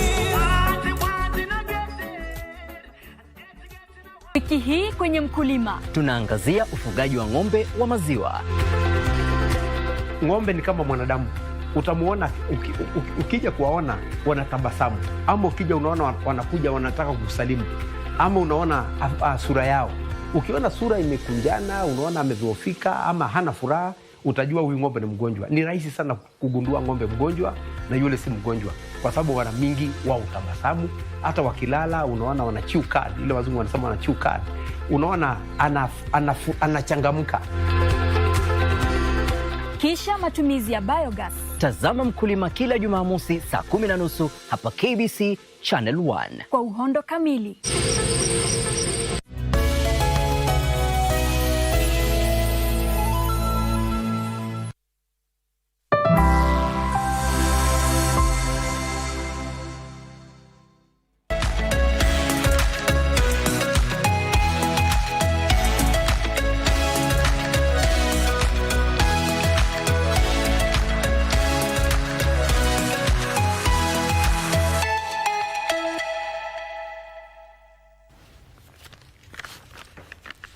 All right, welcome back. Okay, so we are just having behind-the-scenes conversation here. And Mwalimu Sossion, you've raised a very important point, raising or just deriving it from what's happening in Tanzania and where we are. Democracy is built over time.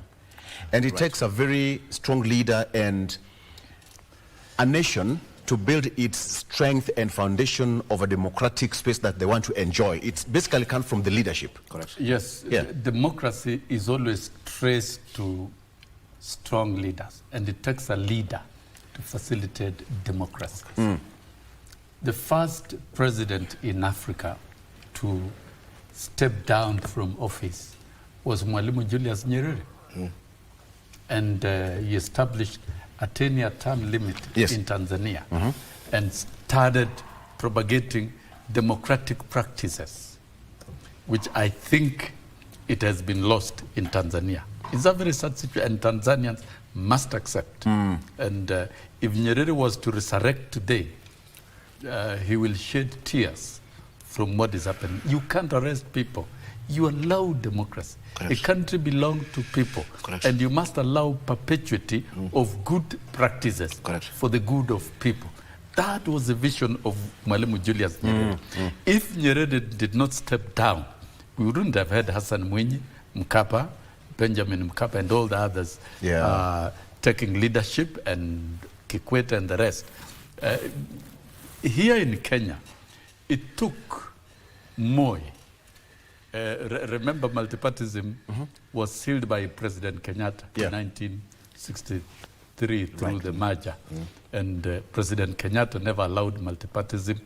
Moi had a vision of a united country. But that after a very long struggle. Through one party, but through struggles, Moi himself declared that let the country go the multi-party and repealed Section 2A. It is Moi who pronounced the repeal of Section 2A at the Moi International Sports Center, Kasarani, in a KANU Delegates Conference that led the country go multi-party. The rest then is history. We saw the first multi-party elections in 1992, and we saw Jaramogi. Anybody who wanted to be on the ballot was on the ballot. And we saw a repeat of the same in 1997, and Moi borrowing from Mwalimu Julius Nyerere, retired and stepped down in 2002 and inspected his last parade from the military. And we saw him hand over to the opposition leader, at that time Kibaki. And remember, Kibaki was elected when he was partially unconscious on a wheelchair by Kenyans.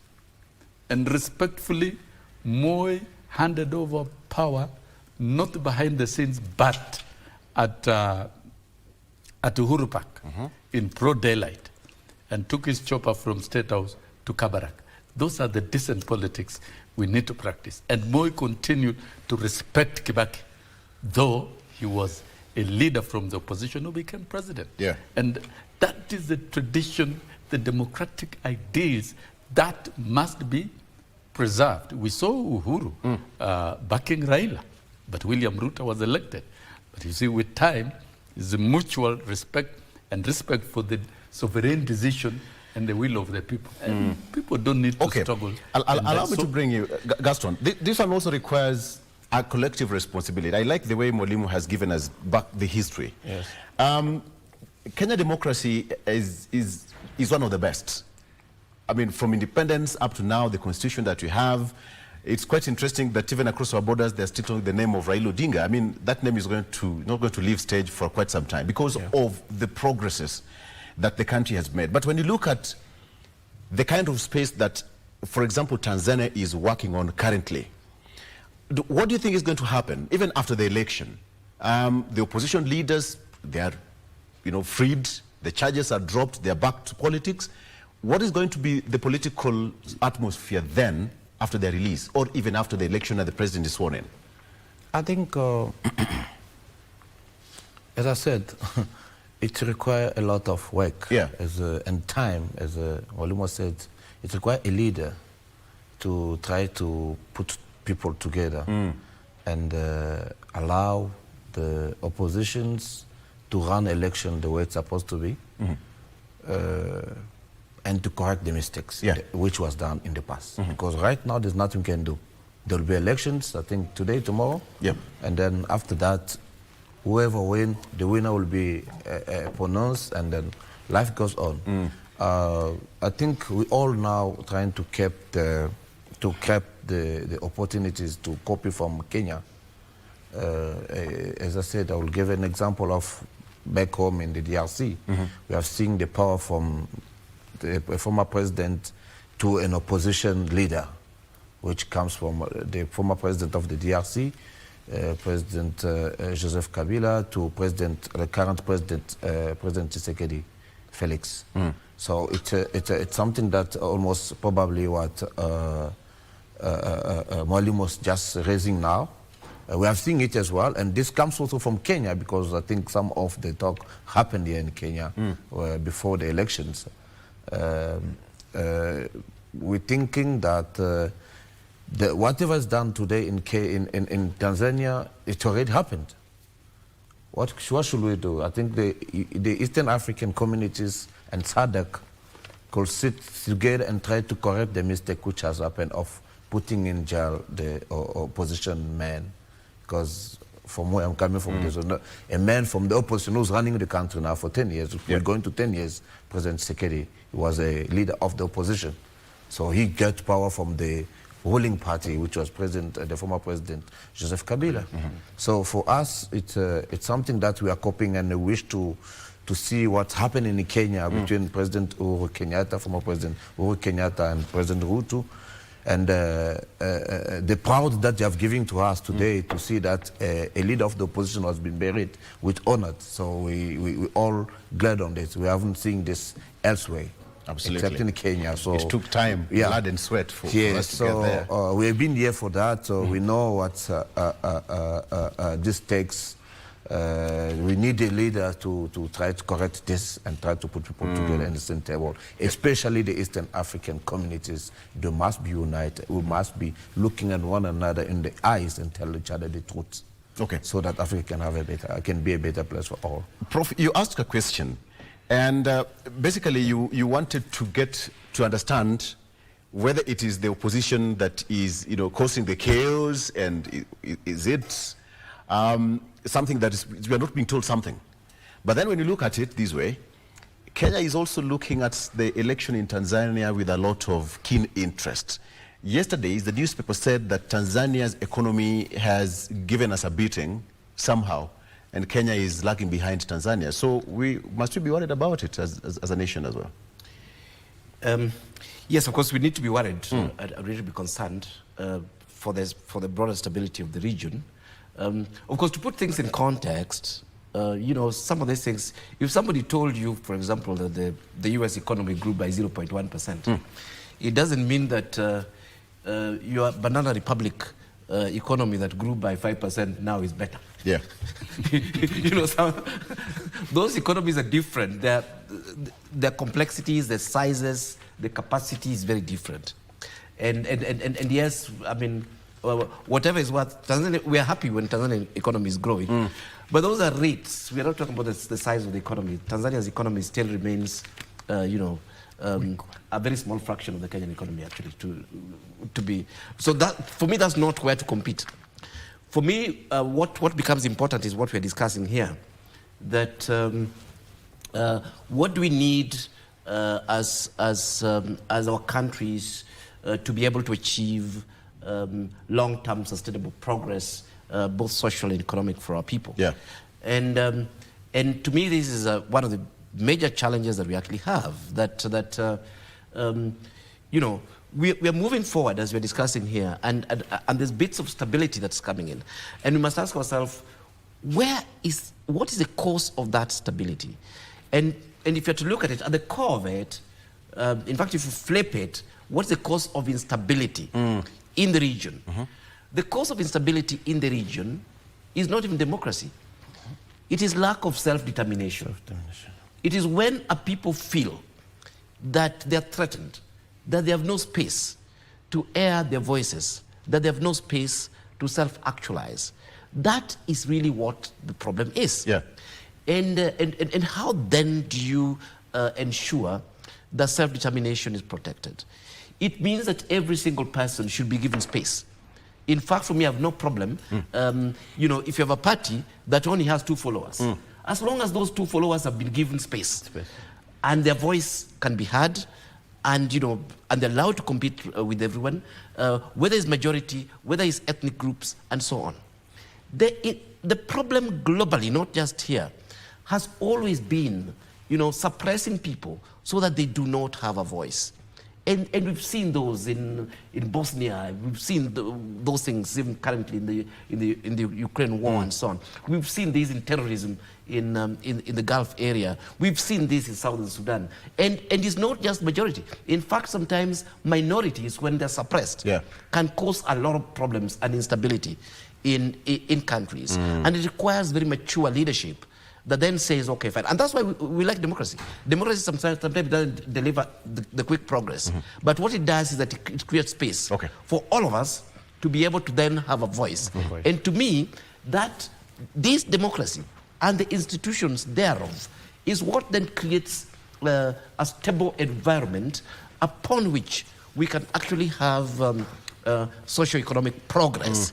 Repression, you know, without these fundamentals, is sowing seed for instability. You can be as repressive as you want. You can win as many sham elections as you want. But what you're doing to your country is creating instability. We have great leaders like Mandela. What did they do? They ensured that even the oppressor was given space to express themselves. If you look at even people like Garang here in Southern Sudan, how was Sudan becoming stable? Because everybody was being given space, despite the difficulties that we had around that time. The examples that Mwalimu has given here, you know, I don't have to like you for you to actually have space to express your own self-determination. And yes, I'll defeat you because I've got many more voters. But that doesn't give me the license to oppress you, to deny you voice. And anybody denied voice, and this is a message to our Tanzanian brothers. You can think that you're oppressing Tundu Lissu and Chadema, but you're actually creating instability for the entire Tanzania. It doesn't matter the number of their followers. Okay, I want us to come back home, Session. Mheshimiwa, let's talk about home. I think this discussion is getting sweeter and sweeter as we continue. Allow me to... It gets sweeter towards the end. Allow me to... You understand? All right. To make an intervention on this. As you do that, you also bring us back home. State of the Nation in 1-2 minutes, because you only have like 5 minutes to go. Go ahead. Yes, I think we are discussing the state of politics in the East African community. Mm. And East African community integration is a process that has taken time. Correct. From the economic integration, free movement of goods and services and labor, and now the next is getting a common currency and political federation. So for us to achieve both the common currency and political federation, then we must equalize the democratic practices across the region so that we can give stability. And therefore, promoting democracy and the sovereign will of the people in all the member states is key. If we have to extricate poverty from all these countries, then we must promote democracy. Democracy, true democracy, is the only route of social and economic equality. And I think Kenya has achieved a state of pursuing the route of social democratic equality as a country. And the rest of the member states in East Africa, they and authorities must promote democracy. This business of arresting strong opposition leaders should cease. It is not good for the integration of East Africa, particularly when you are looking at a strong political, economic future of the region. So that then the combined economy can be useful and can be a strong bloc that can transform the region. So what is happening in Tanzania is sad. When you arrest a leader, when you repress voices, other democratic voices, arrest leaders, then you are ruining the country slowly. The same case in Uganda. We've seen South Sudan after the killing of Garang. There has never been peace. We can't say either there is peace in DR Congo, and that is its homework for the leaders. Correct. And I still say it takes a leader to provide that.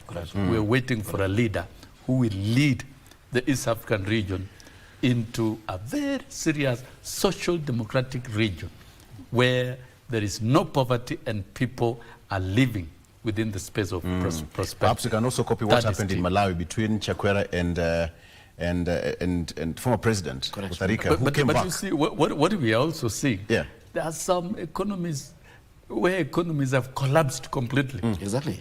Where economies have collapsed, where the democracy has collapsed, and we see this interchange. We can't say that's democracy.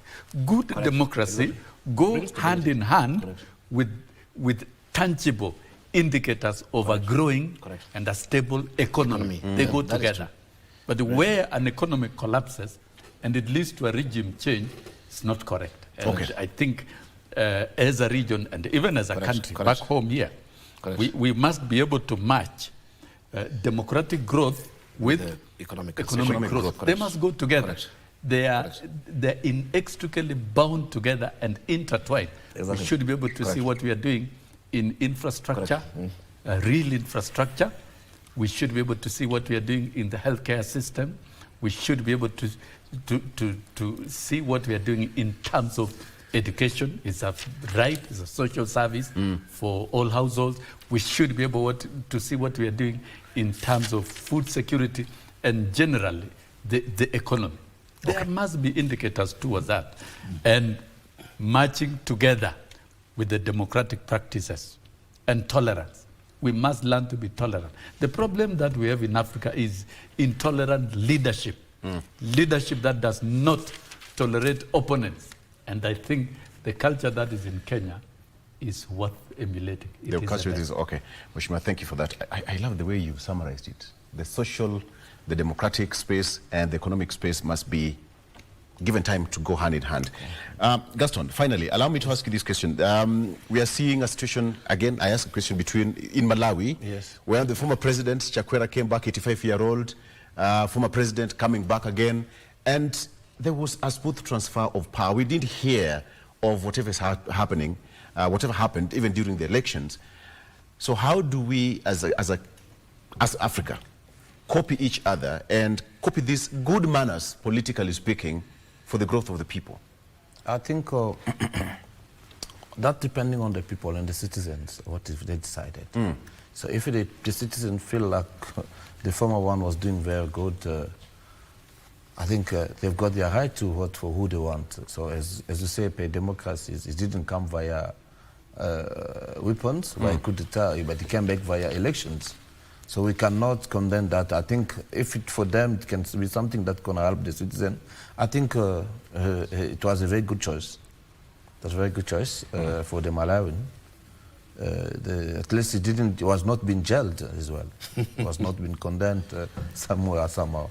You know, I think for me, I will stand with him because he came back. The people have good memory about him, then they vote for him. So if they didn't have a good memory about him, they'll have not vote for him. All right. Yeah. Okay. I think that they express their democracy in good way. All right. We wish them all the best. And of course, moving forward, we'll be waiting to see how it goes. I asked a question, how it's going to be even after the elections and whether the case will be dropped or the country will just go the way it is. All right, so thank you, gentlemen, for joining us, even with the gentleman who joined us on Zoom from Tanzania. Asante sana. So this is where we take a wrap. At this point, 37 million Tanzanians going to the election today. We'll wish them all the best. Professor Pneumonia, asante sana. He is a principal researcher and a consultant. Wilson Sosion is a former NAT Secgen and nominated member of parliament. Asante sana for coming. And Gaston Fumu, who is a young Congolese political leader and party leader, Generation 4. Asante sana for coming. All right, so that's where we take a wrap on this show. My name is Victor Lo. Good morning.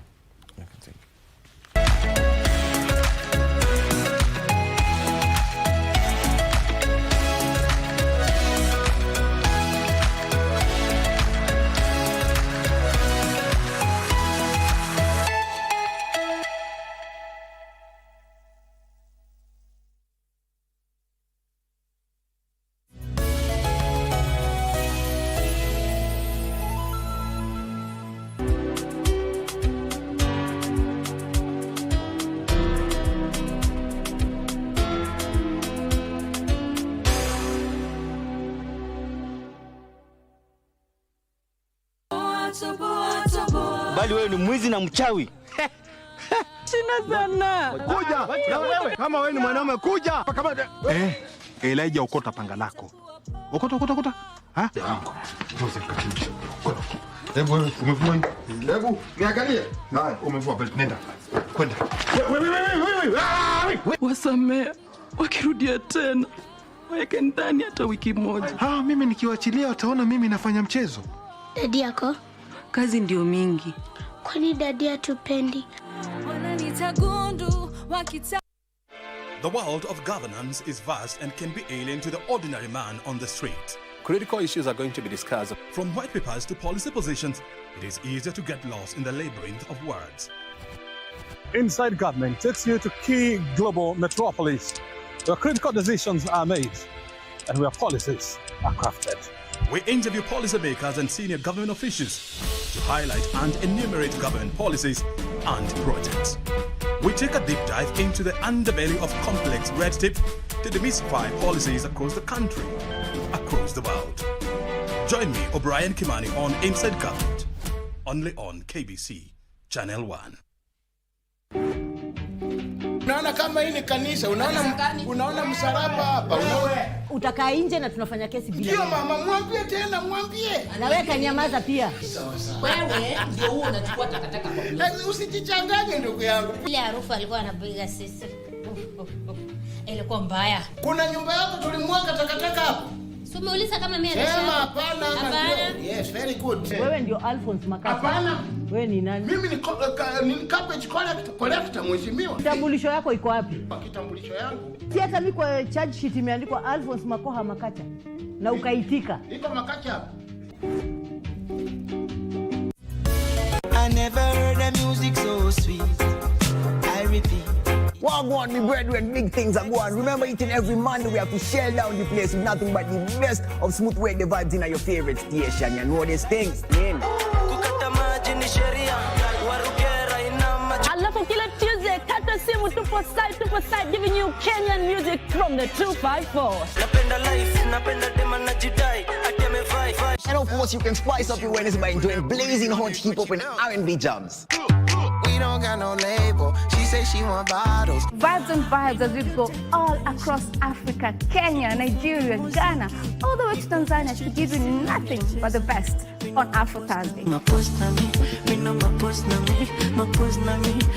Make sure you make a date with us each and every single Friday with me, DJ_Liza Diva, DJ Cole Jack, and me, Wanjiko. This is Club One Extra.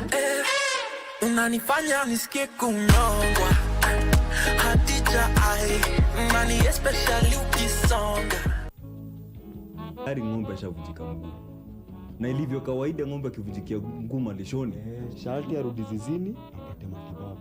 Sasa aliyekuambia mwambie azungumze ni nani? Yuwajua nini? Tulia kidogo. Kwa nini hukuniletea? Hukuniuliza? Kazi yako ni nini hapa? Please. Lakini wajua sipenda na kukutendea wewe. Hayo ni maisha yake. Maisha yangu yamebarikiwa na furaha. Yule msichana mbona ukamleta ndani yenu? Tafadhali be moved to usiniumize. Unaona shida ile umetuletea?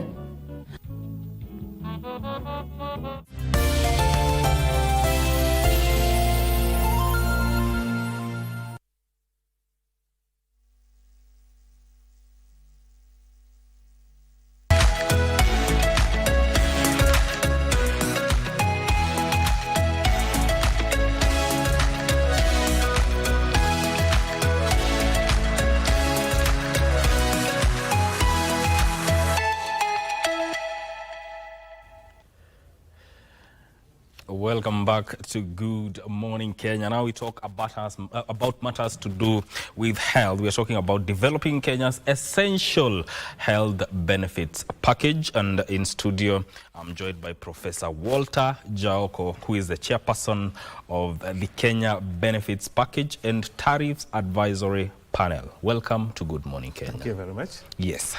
Before we come back and have this conversation, I want to take you to Nakuru County, where the president is on a tour, and also during the launch of the last mile connectivity within the region.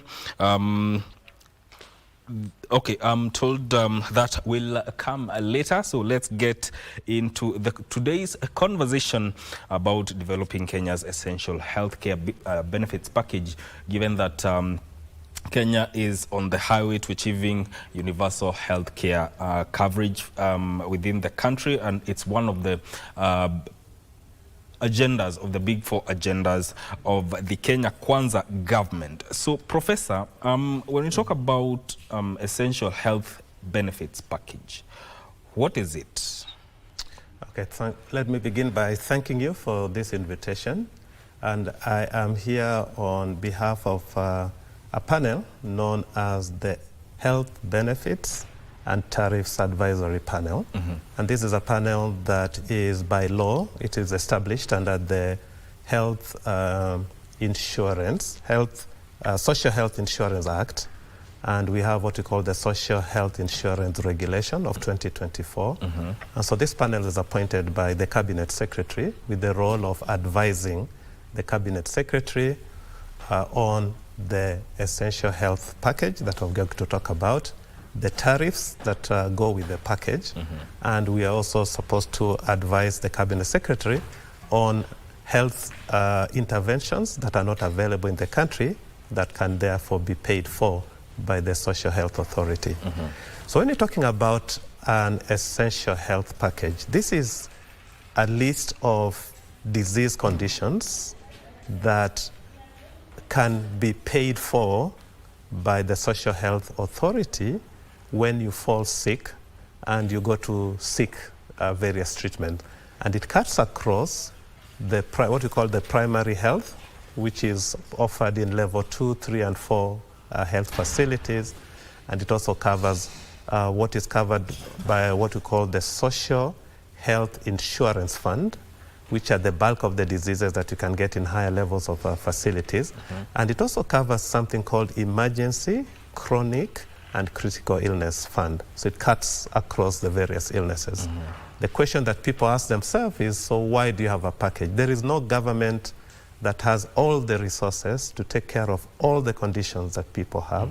So there has to be a prioritization done with a very detailed process as to what then can be taken care of and at how much it can be taken care of by the government. You speak of priorities in terms of the services. So what are these services that are covered within this package, the core services that are covered? Okay, so it's a broad thing. So for example, if you have cancer, and cancers are various types of cancers.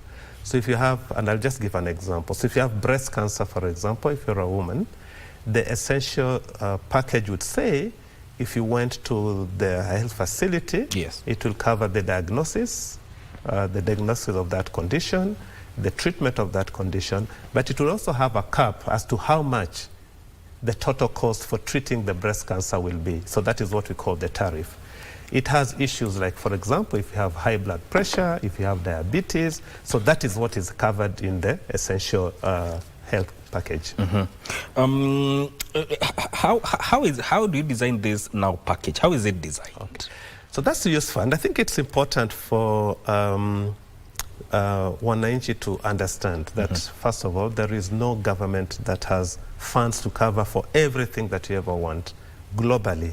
And so there has to be a criteria for determining what goes into the package, and there has to be, this is based on research, it has to be evidence-based. Now, globally, the technology that is used is called health technology assessment. In abbreviation, it's called HTA. Now, HTA is a way of ensuring that whatever goes into the package has really been carefully thought about. And it takes into consideration the finances that the government has. It takes into consideration the data. It has to be data-driven. How many of Kenyans have this type of condition, what we call epidemiological survey? So we need to get some information of what is the burden of disease, what is the, who are the most affected. So there are all those kind of data. Then, so this is what we call the HTA process. Then it has to be an inclusive process. It's not just people who sit down and determine this is the disease we're going to take care of and this is how much you're going to pay for it. So there's a whole process. It has to be inclusive. It has to look at the disease burden. It has to have stakeholders. In fact, this week, we at the Health Benefits and Tariff Advisory Panel are holding meetings with stakeholders from different sets of life. People with various disease conditions, what we call advocacy groups. So for example, people having HIV, and so you know there's a group of people who are being affected because there is a withdrawal of treatment by the funding agencies. So we have people with sickle cell disease, they have their own group. We have people with diabetes, they have their own group. So those are what we call patient groups. We're also meeting healthcare professionals. We have people who are specialized in the heart diseases. We call them the cardiologists. So we have the Society for Cardiologists. We have Society for Nephrologists. So all those patient specialists are also our stakeholders. Then we have the healthcare givers. We have the hospitals. Like on Monday, we are meeting representation from Kenyatta Hospital, Moi Teaching and Referral Hospital, and so on and so forth. So this HTA has to involve everybody because they are stakeholders. Health, almost everybody is really a stakeholder when it comes to matters health. And what do we do with them? They submit to us what we call nomination. They nominate things. They look at the health package and they see this condition is not there. So they nominate it. It's a process of nomination. Yes, we'll come back to that. Okay. Allow me to cut you short because I'm told we need to cross over to Nakuru where the president is on a tour and also launching the last mile connectivity within the region. The president is in Nakuru where he is launching the last mile connectivity within the region. It's a chilling morning here in Nakuru County, but it's brightening up.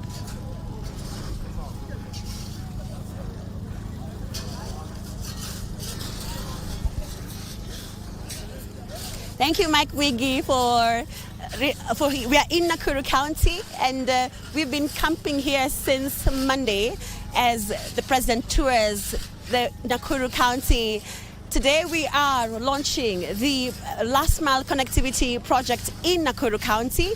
We are in Nakuru Town East, where the president will be arriving in just a few minutes. And when he arrives, of course, we'll be bringing you the details of what is expected and what he is going to say in connection to the last mile connectivity project.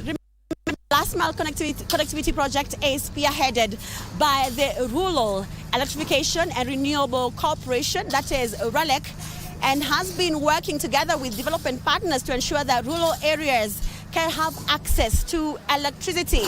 And through this state corporation, we have seen electricity connection grow from 8% in 2008 to 75% currently.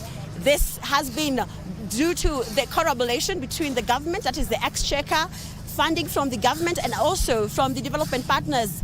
Funding from the development partners is at 15%, while the exchequer contributes about 85%. Since the inception of the Rural Electrification and Renewable Energy Corporation, we have seen investment of about 150 billion shillings. It's a huge investment, and that's why we are seeing of electrification going on around the country. Remember, this RELEC is not just in Nakuru County, it's across the country. We have seen around 9 sub-regional corporation offices that RELEC has set up, and we are seeing a lot of electricity going on in those counties. We are seeing connections going on in those counties. But in Nakuru County specific, the government has invested about 23.6 billion shillings to ensure that the community in this county have access to electricity. And so far, they have connected about 23,000 households. It's a huge number, knowing very well that this county has about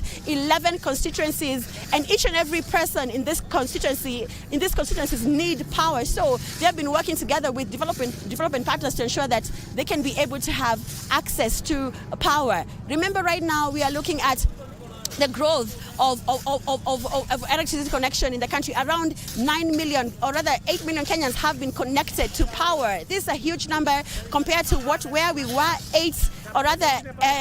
10 years ago. And we are seeing a lot of activities going on around me as we prepare for the arrival of President William Ruto here. And we're seeing excavators around here. We are seeing machines. We are seeing the engineers here trying to make sure that this event goes well even before the president arrives. And just to give us a snapshot of what to expect before the president arrives, I'm joined by the Member of Parliament for Nakuru Town East, that is David Gikaria, to talk to us, tell us how this last mile connectivity project has improved the livelihoods of the community in his county, in his town. And he's joining me right here. If you can, David, if you can join me right here, Bona MP, talk to us about the last mile connectivity project. Also, welcome us to Nakuru County as well, and tell us what to expect even before the president arrives later in the day. Thank you very much. My name is David Gikaria, the Member of Parliament from Nakuru Town East constituency.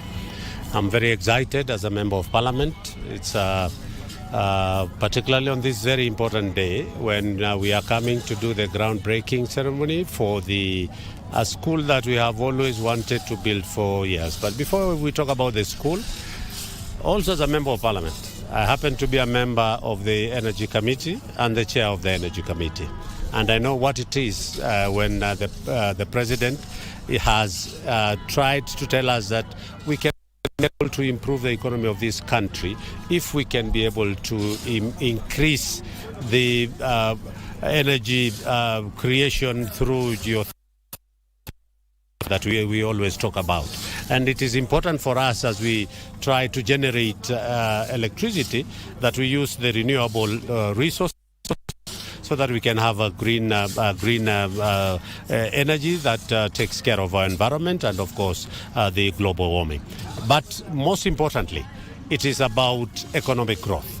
One of the biggest enabler of economic growth of any country is the energy sector. It's one of the 4 enabling factors that you need so that a country can be able to move forward. And I'm saying this because of industrialization, manufacturing. We cannot be able to do these things if we don't have enough electricity.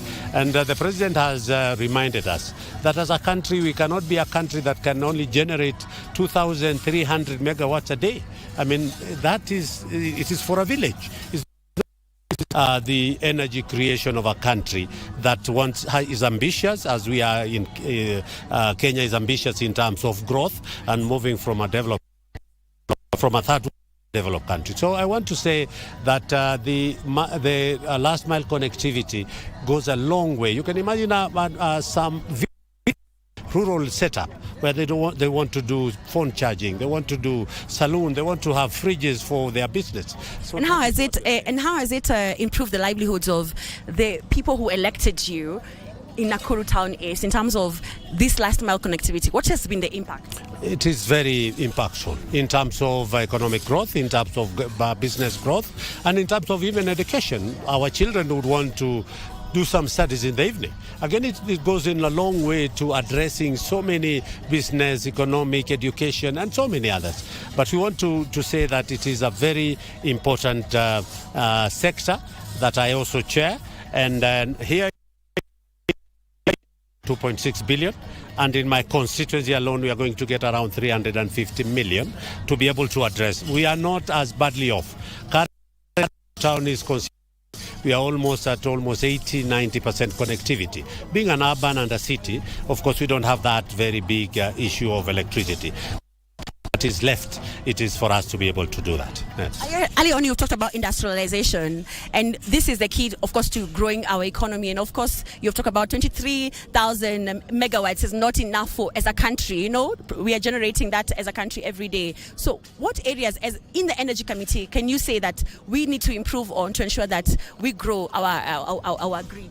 One of the issues is what the president has told. You know, in the last regime, they did put a moratorium on the signing of agreement with the IPPs, the independent power producers. So that was a moratorium was put in place by the former regime, and the has requested us that we go through it, look at it, and be able to improve on it so that we can reopen the independent power producers. Because the economy cannot be grown by the government. It can only be grown by the private sector. Here we have so many people who would want thousands and thousands of applicants are waiting. The ministry to be able to be given licenses to generate green energy. But because of the moratorium that was put, my committee has agreed, and we will be tabling our report that we have already agreed to open up that space, allow more generation of electricity so that our industries can be able to revive and have enough electricity for them to be able to do their business. Ali, you talked about a school. Tell us about the significance of this school in this Nakuru town east. Kiratina area is more of a slum area that has a population of around 300,000. Actually, it's a very small, around 10 acres only, with over 300,000 residents. And this area only has a voting population of 15,000. And most of them are young families who have young children, and they have to cross over the highway to go to some schools at Madaraka and Hillcrest across there. And of course, they are prone to a lot of accidents on the highway. They're very busy, the Northern Corridor. That is very busy. Secondly, or they go to St. John's, across almost 4 kilometers from here.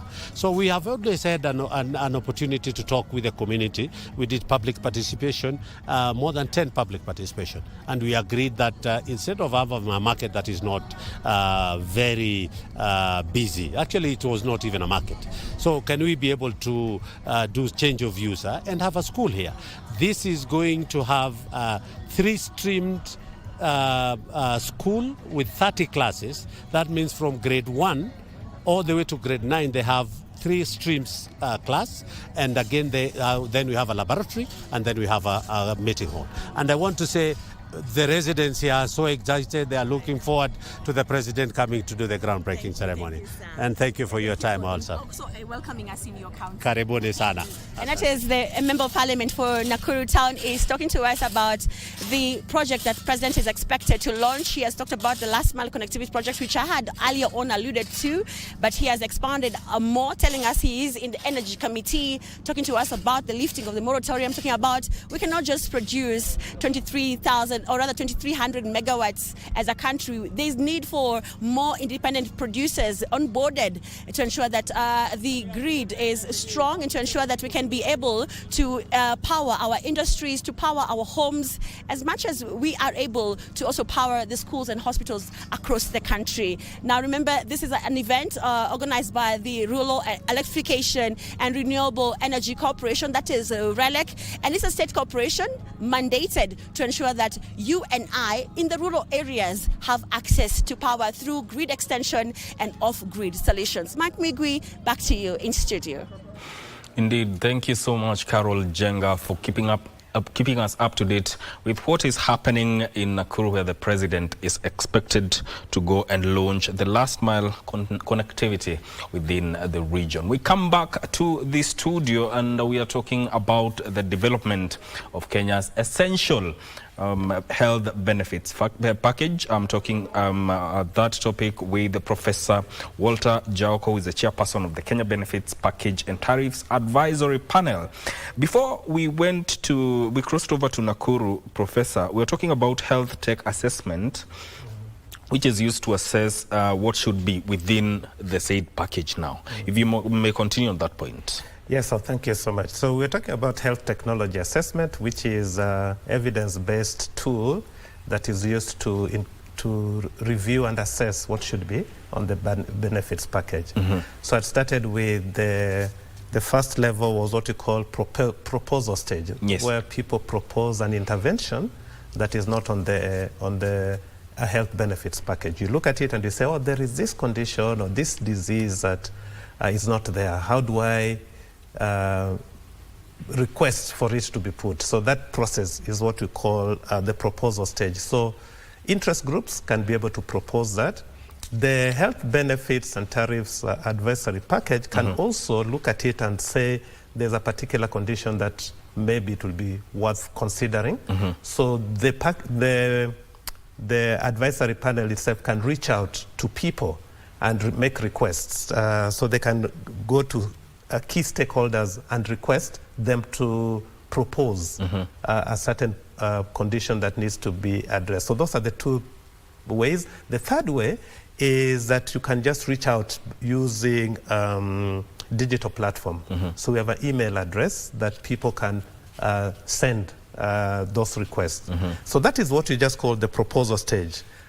Now, as you can imagine, there'll be thousands and thousands of requests. So then the next process is what we call a selection stage. So there's a selection process.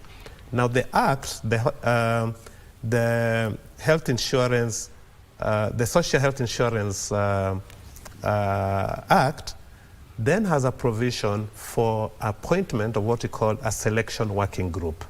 And that selection working group has now been put in place. It's appointed also by the Cabinet Secretary for Health. The role of that selection group is to look at all these things that people have submitted, and there is a criteria for them to then prioritize and say, although we have received 1,000 requests, we are going to prioritize them and look at the first 200, for example. The next, now the ones that have been selected, that have been prioritized, there is a stage where there is an assessment. And this assessment is where now the science comes in. It's done by technical people. We have already made an appeal now. There is a call for proposals from universities, research institutions like KEMRI, so University of Nairobi, Egerton University, whatever, Strathmore University. Then would be given that task to now do the assessment. And there's a criteria that is used for doing that. And then there is the next stage is now appraisal. It is brought back to the panel to now appraise with the costings, and then from there we now make a recommendation. The final stage is now where the decision making is made. We then submit that to the Cabinet Secretary for Health with the evidence that has been generated, and we say this condition should be added on the essential health package. Yeah, very important. Yeah. Now, you're still on the advisory panel. Then again, how do we link these services now to facility levels and referral pathways so that the package is deliverable to Kenyans? Yes. So once that essential health package, once we advise the Cabinet Secretary, and the Cabinet Secretary in consultation with the Social Health Authority makes a decision, the next step is gazetting. So now anywhere you go, you'd know that if I go to a health facility, for example, replacement of a heart valve. So for example, if I have a heart condition and I need the valve to be replaced by a heart surgeon, the benefits package will tell me that is covered. This is shared, it's gazetted, but then it's also shared with all the health facilities. So that is why you notice when you go to a hospital and you want the condition to be covered by SHA, each hospital has a SHA person there who checks into the benefits package and tells you, yes, this one is in the package and this is how much the Social Health Authority is going to pay for. That information is public, it's made available to the health facilities. In terms of challenges, are there challenges that you anticipate as you do this? There's evidence-based approach, and also from a perspective of advising the ministry in terms of how this is going to go. Are there challenges that you anticipate? Yes, so there are several challenges. One is just information for people to do. Like what we've talked about here, it assumes an inclusive process.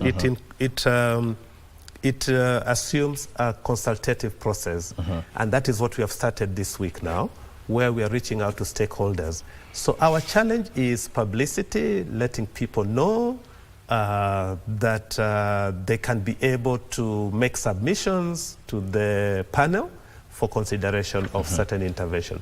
So without publicity, if people do not know these processes that I've already described, we will get people who, there will be very few people who will respond to our requests for proposals. And the other thing we foresee is, you know, there's a very low trust in this country. So people somehow do not, when even the things that we're talking about here, that the process that is supposed to be followed and all that, if people do not believe that this is going to happen, we're going to have very few proposals coming in, and therefore the work will be much more difficult than should have been if we get more people involved.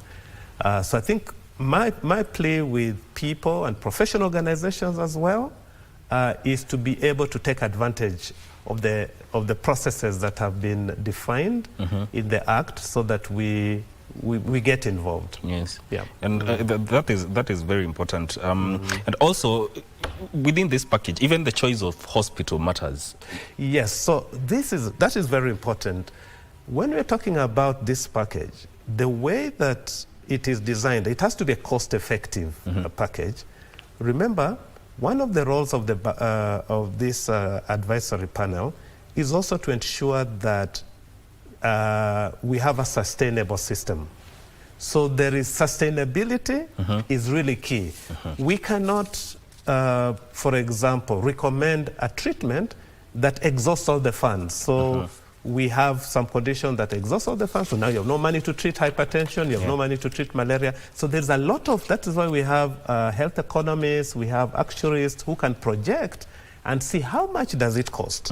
Because whatever we recommend to be put on the the panel has to have some cost effectiveness, and it also has to have, we look at the issues of budgetary impact and affordability. That is capped with what, when you go to a government facility, that will be able to be covered. So that is why you meet patients who say, I went to a certain hospital, private hospital, and I was told to top up. The reason for that is that the package is pegged on what, when you go to a government facility, it will cover either all or most of it. But then the patient has a choice as to where to go. If I go to Moi Teaching and Referral Hospital, or I go to Kenyatta University Teaching and Referral Hospital for a certain condition, for example, that is covered up to 400,000, you might find that the cost is totally covered. But somebody else with the same condition can decide to go to a private hospital where the cost is 600,000. So there, they will be asked to top up, because the Social Health Authority pays a same amount for the same conditions in any facility that you go to. So some facilities you'll find that it exhausts it. In some facilities you'll find that you have to top up. So the choice of the facility where you go to is also important. Yeah. You know, you've talked about SHIF, and you know, it's an ongoing debate among Kenyans. But then again, what is its role really? Because we might see gaps between promise and payment. Yeah, so remember, this is an insurance fund. Insurance operates on the principle that unlucky few benefit from lucky many. What does that mean? I think the problem is that when people think insurance, so I pay 12,000 shillings every month. In my mind, I'm thinking, okay, this is an accumulation, so that when I'm fall sick, I'm using the money that I've given. The principle is that there are many people who are going to pay insurance who are not going to fall sick, okay? Yes. And it is based on this number of people who do not fall sick or who utilize very little of what they have contributed, that money then takes care of somebody who fall sick. Okay? So the idea that because I'm contributing, I have to always utilize that fund, I think that is where part of the problem comes in. We need to realize that this is an insurance fund. Some of us will contribute, and maybe for the span of our lives, we are not going to fall sick to utilize it. But that contribution will help some people who unfortunately will fall ill, and the accumulated fund from all the other people who are lucky not to fall sick will benefit from that contribution. Yeah. So finally, how should the government, from your perspective, communicate about this essential benefit health package? Okay, that actually falls squarely on us as the panel, and this is why we are starting. We are starting to communicate to people. So it is our responsibility as the Health Benefits and Tariffs Advisory Panel, once we to advertise this process that I've already shared today, and once we have that package out, it has been approved, and it has been gazetted, we need to keep on publicizing and advertising that. Yes. Indeed. Yeah. Professor, asante sana for coming to talk about this. Because I think it's an ongoing communication that Kenyans need to know about the essential health benefits package, what is providing, and how they can access it. So with time, we shall be inviting you back to come and talk about its development. That is Professor Walter Jaoko, who is the chairperson of the Kenya Benefits Package and Tariffs Advisory Panel, and this conversation ends here. My name is Mike Migo. Thank you for tuning in. I want to leave you with the goings-on in the county of Nakuru, where the president is expected to launch the last mile connectivity. Carol Jenga is on standby. What's going on, Carol?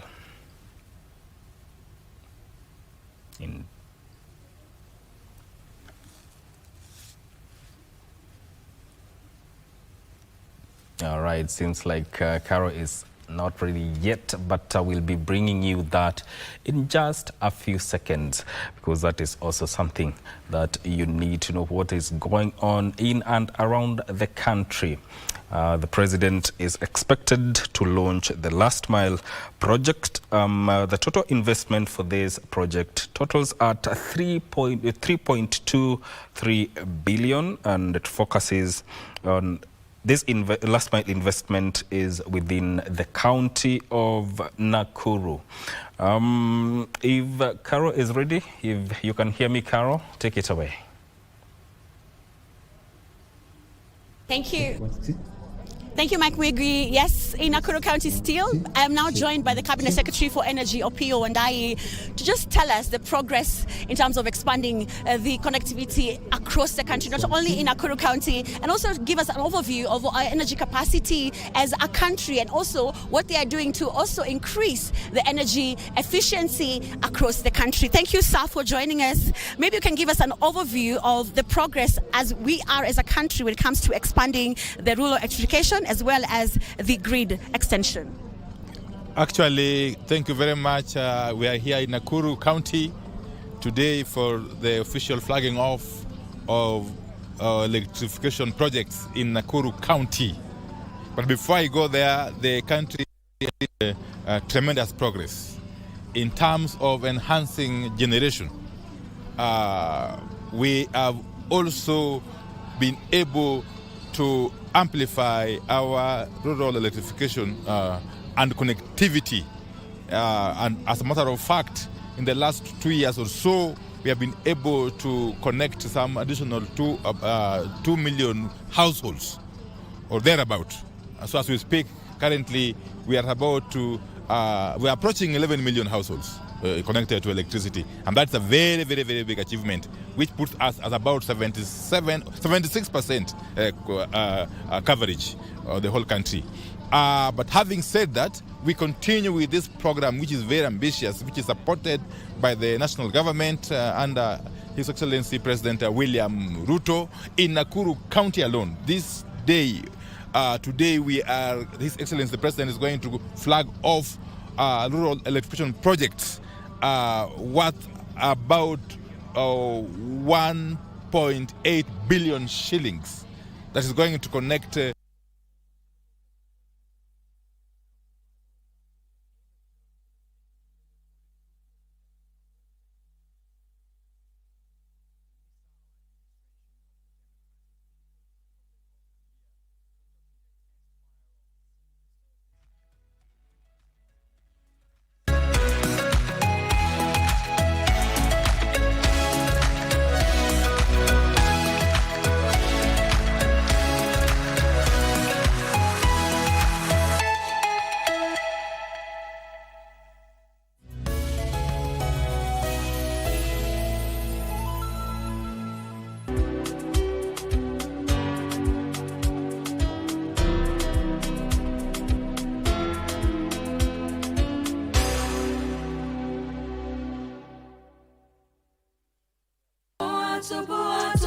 bali wewe ni mwizi na mchawi.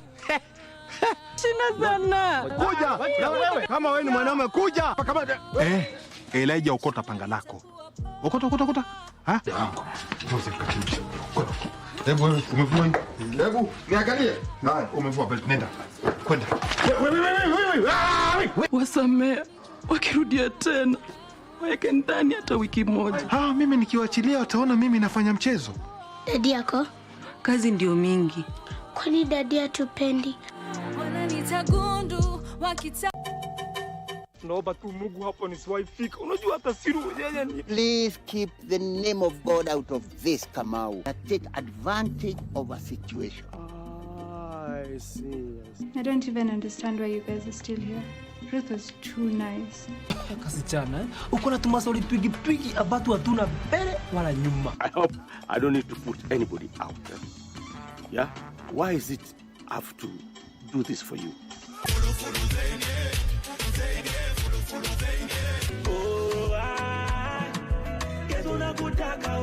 So the conversation today, we want to first of all understand, how do you raise a boy to become a man? So the best prediction of equality of masculinity tomorrow is a father's today. What are some of the things that can be done to raise this boy actually to become a man, irrespective of his background? Take initiative, live responsibly, lead sacrificially, love faithfully, and leave a worthwhile legacy.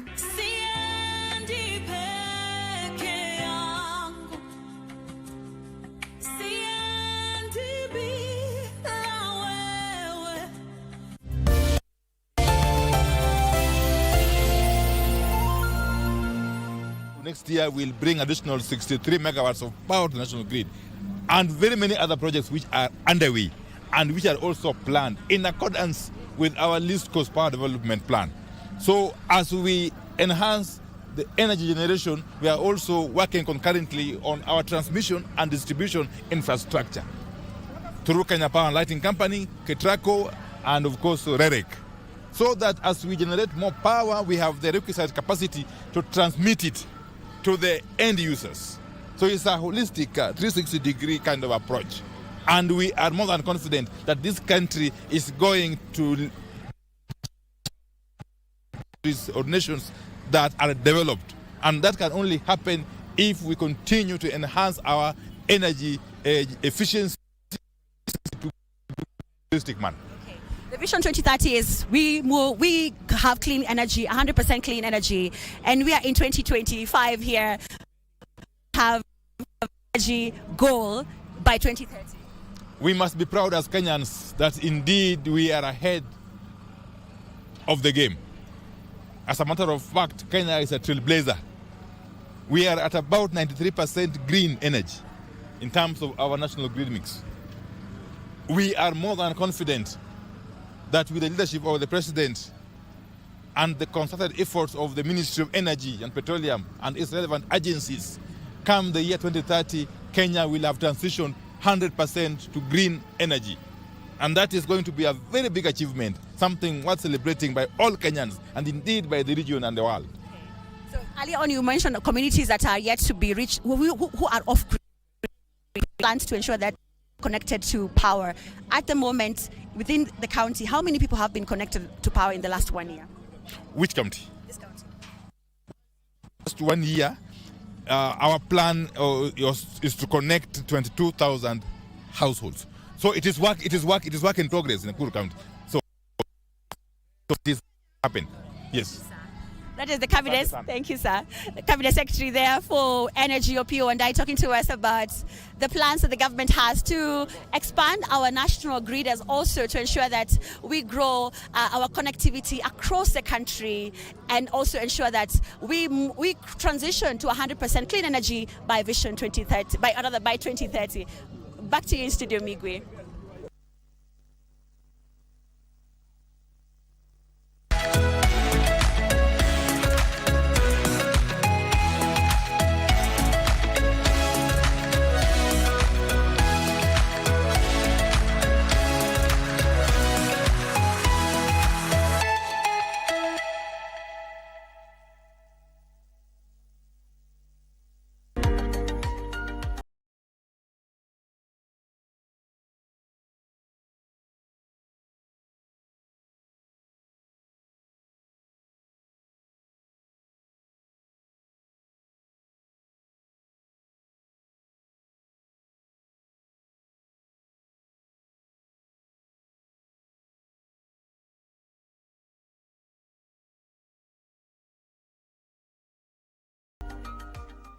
Did you know that pneumonia is among the leading causes of death right here in Kenya?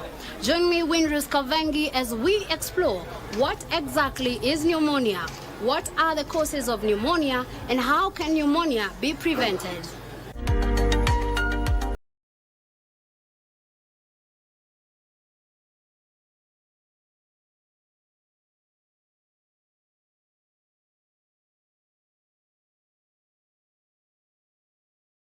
But for millions around the world, that gift is under threat, especially right here in Kenya.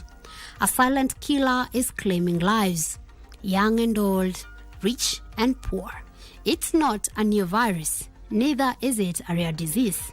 This is pneumonia, and according to the Kenya National Bureau of Statistics, pneumonia has been the leading cause of death in Kenyan hospitals for the past 5 years. In 2021, it claimed over 15,000 lives, and it is time to talk about it. The question that lingers most in our heads is, what exactly is pneumonia? Pneumonia is a disease that affects the lungs, a condition where the lungs get inflamed and infected. There are many causes. We have bacterial causes, we have viral causes, we have fungal causes. And sometimes we classify pneumonia based on the cause. So we can say it's bacterial pneumonia, we can say it's viral pneumonia, we can say it's fungal pneumonia. Those are the main causes.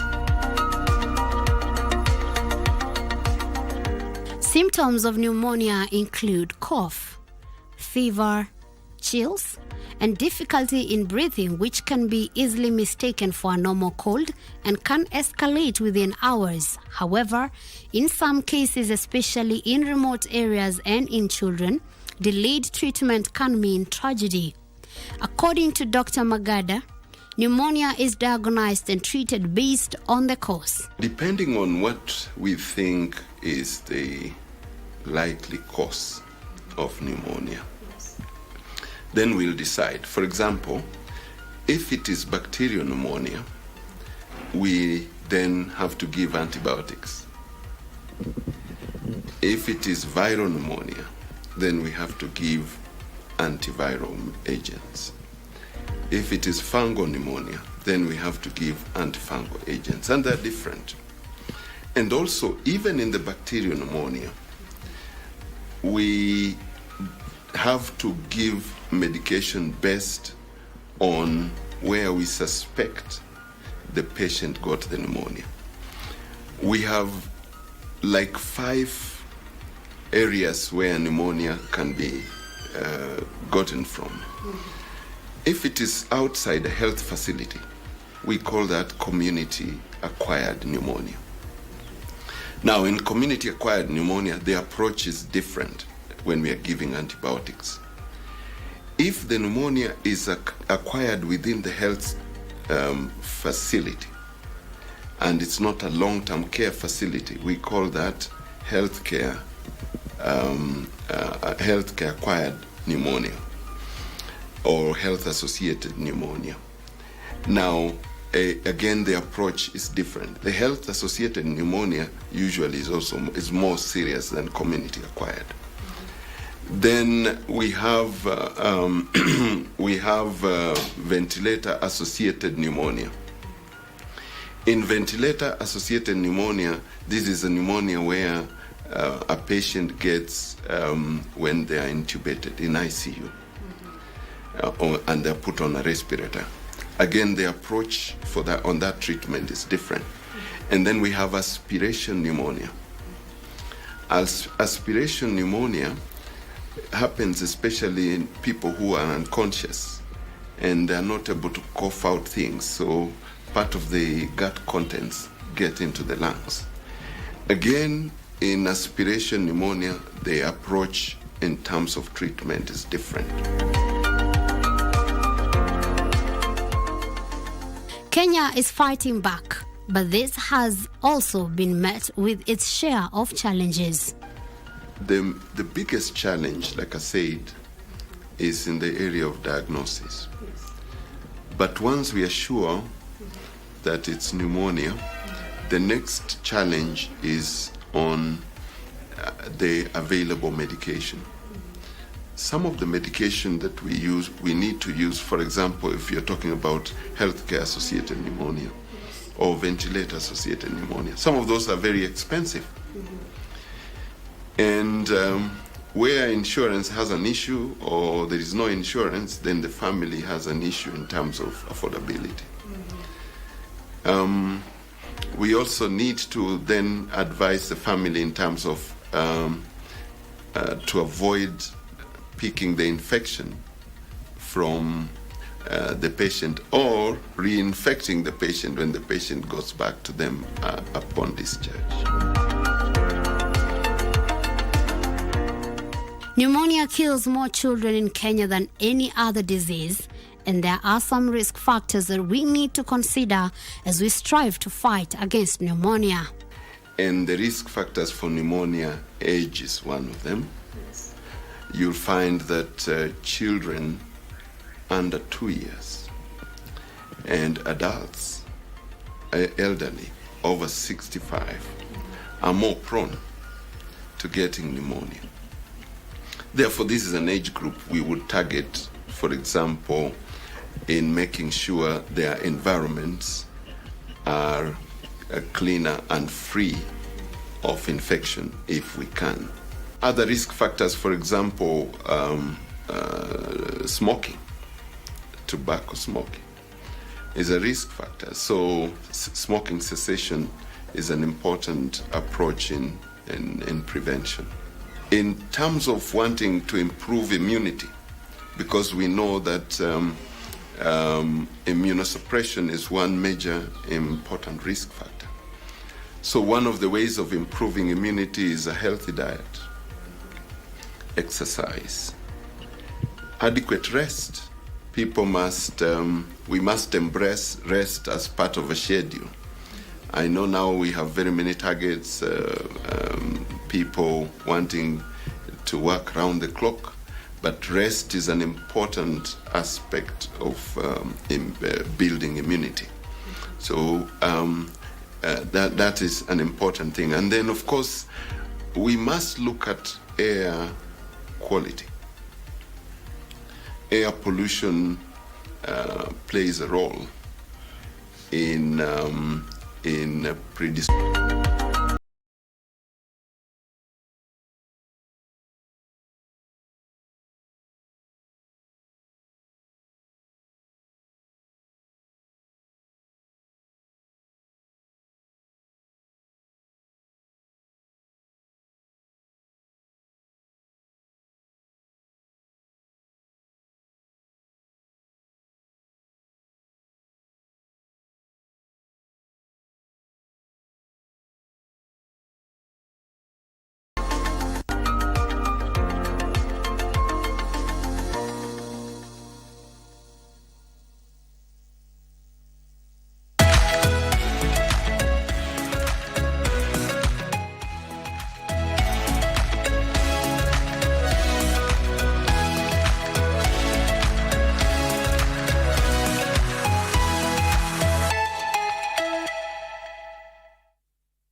So the conversation today, we want to first of all understand, how do you raise a boy to become a man? So the best prediction of the quality of masculinity tomorrow is a father's today. What are some of the things that can be done to raise this boy actually to become a man, irrespective of his background? Take initiative, live responsibly, lead sacrificially, love faithfully, and leave a worthwhile legacy.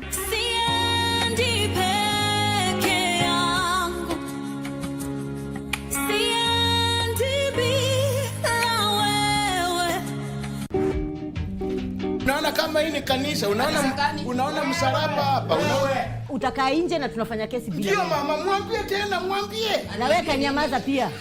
Wewe ndio huo unachukua takataka kwa mimi. Usijichanganye ndugu yangu. Ile harufu alikuwa anapiga sisi. Ilikuwa mbaya. Kuna nyumba yako tulimwaga takataka hapo. Si umeuliza kama mimi anasema? Sema hapana. Hapana. Yes, very good. Wewe ndio Alphonse Makata. Hapana. Wewe ni nani? Mimi ni garbage collector mheshimiwa. Kitambulisho yako iko wapi? Kitambulisho yangu. Si hata mimi kwa charge sheet imeandikwa Alphonse Makoha Makata. Na ukaitika. Iko Makata hapo. Bali wewe ni mwizi na mchawi. China sana. Kuja. Na wewe kama wewe ni mwanaume kuja. Kama Elijah ukota panga lako. Ukota. Ha? Hebu wewe umevua. Hebu niangalie.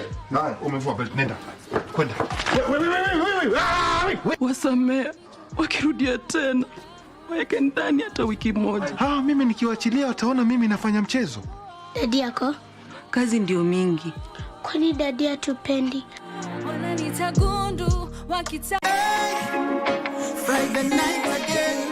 Greetings in the name of the Most High, Jah Rastafari. My good name is Marley Moses, the positive warrior, alongside... Yes, sir, DJ D-Rage, the baddest. Each and every Wednesday from 10 p.m. on KBC Channel 1 TV. Tunakuletea the biggest reggae party in 254 in a yard extra. Extra niceness of reggae music. Extra dose of entertainment. When the thing is nice, we have to do it twice. Wiki hii kwenye Mkulima tunaangazia ufugaji wa ng'ombe wa maziwa. Ng'ombe ni kama mwanadamu.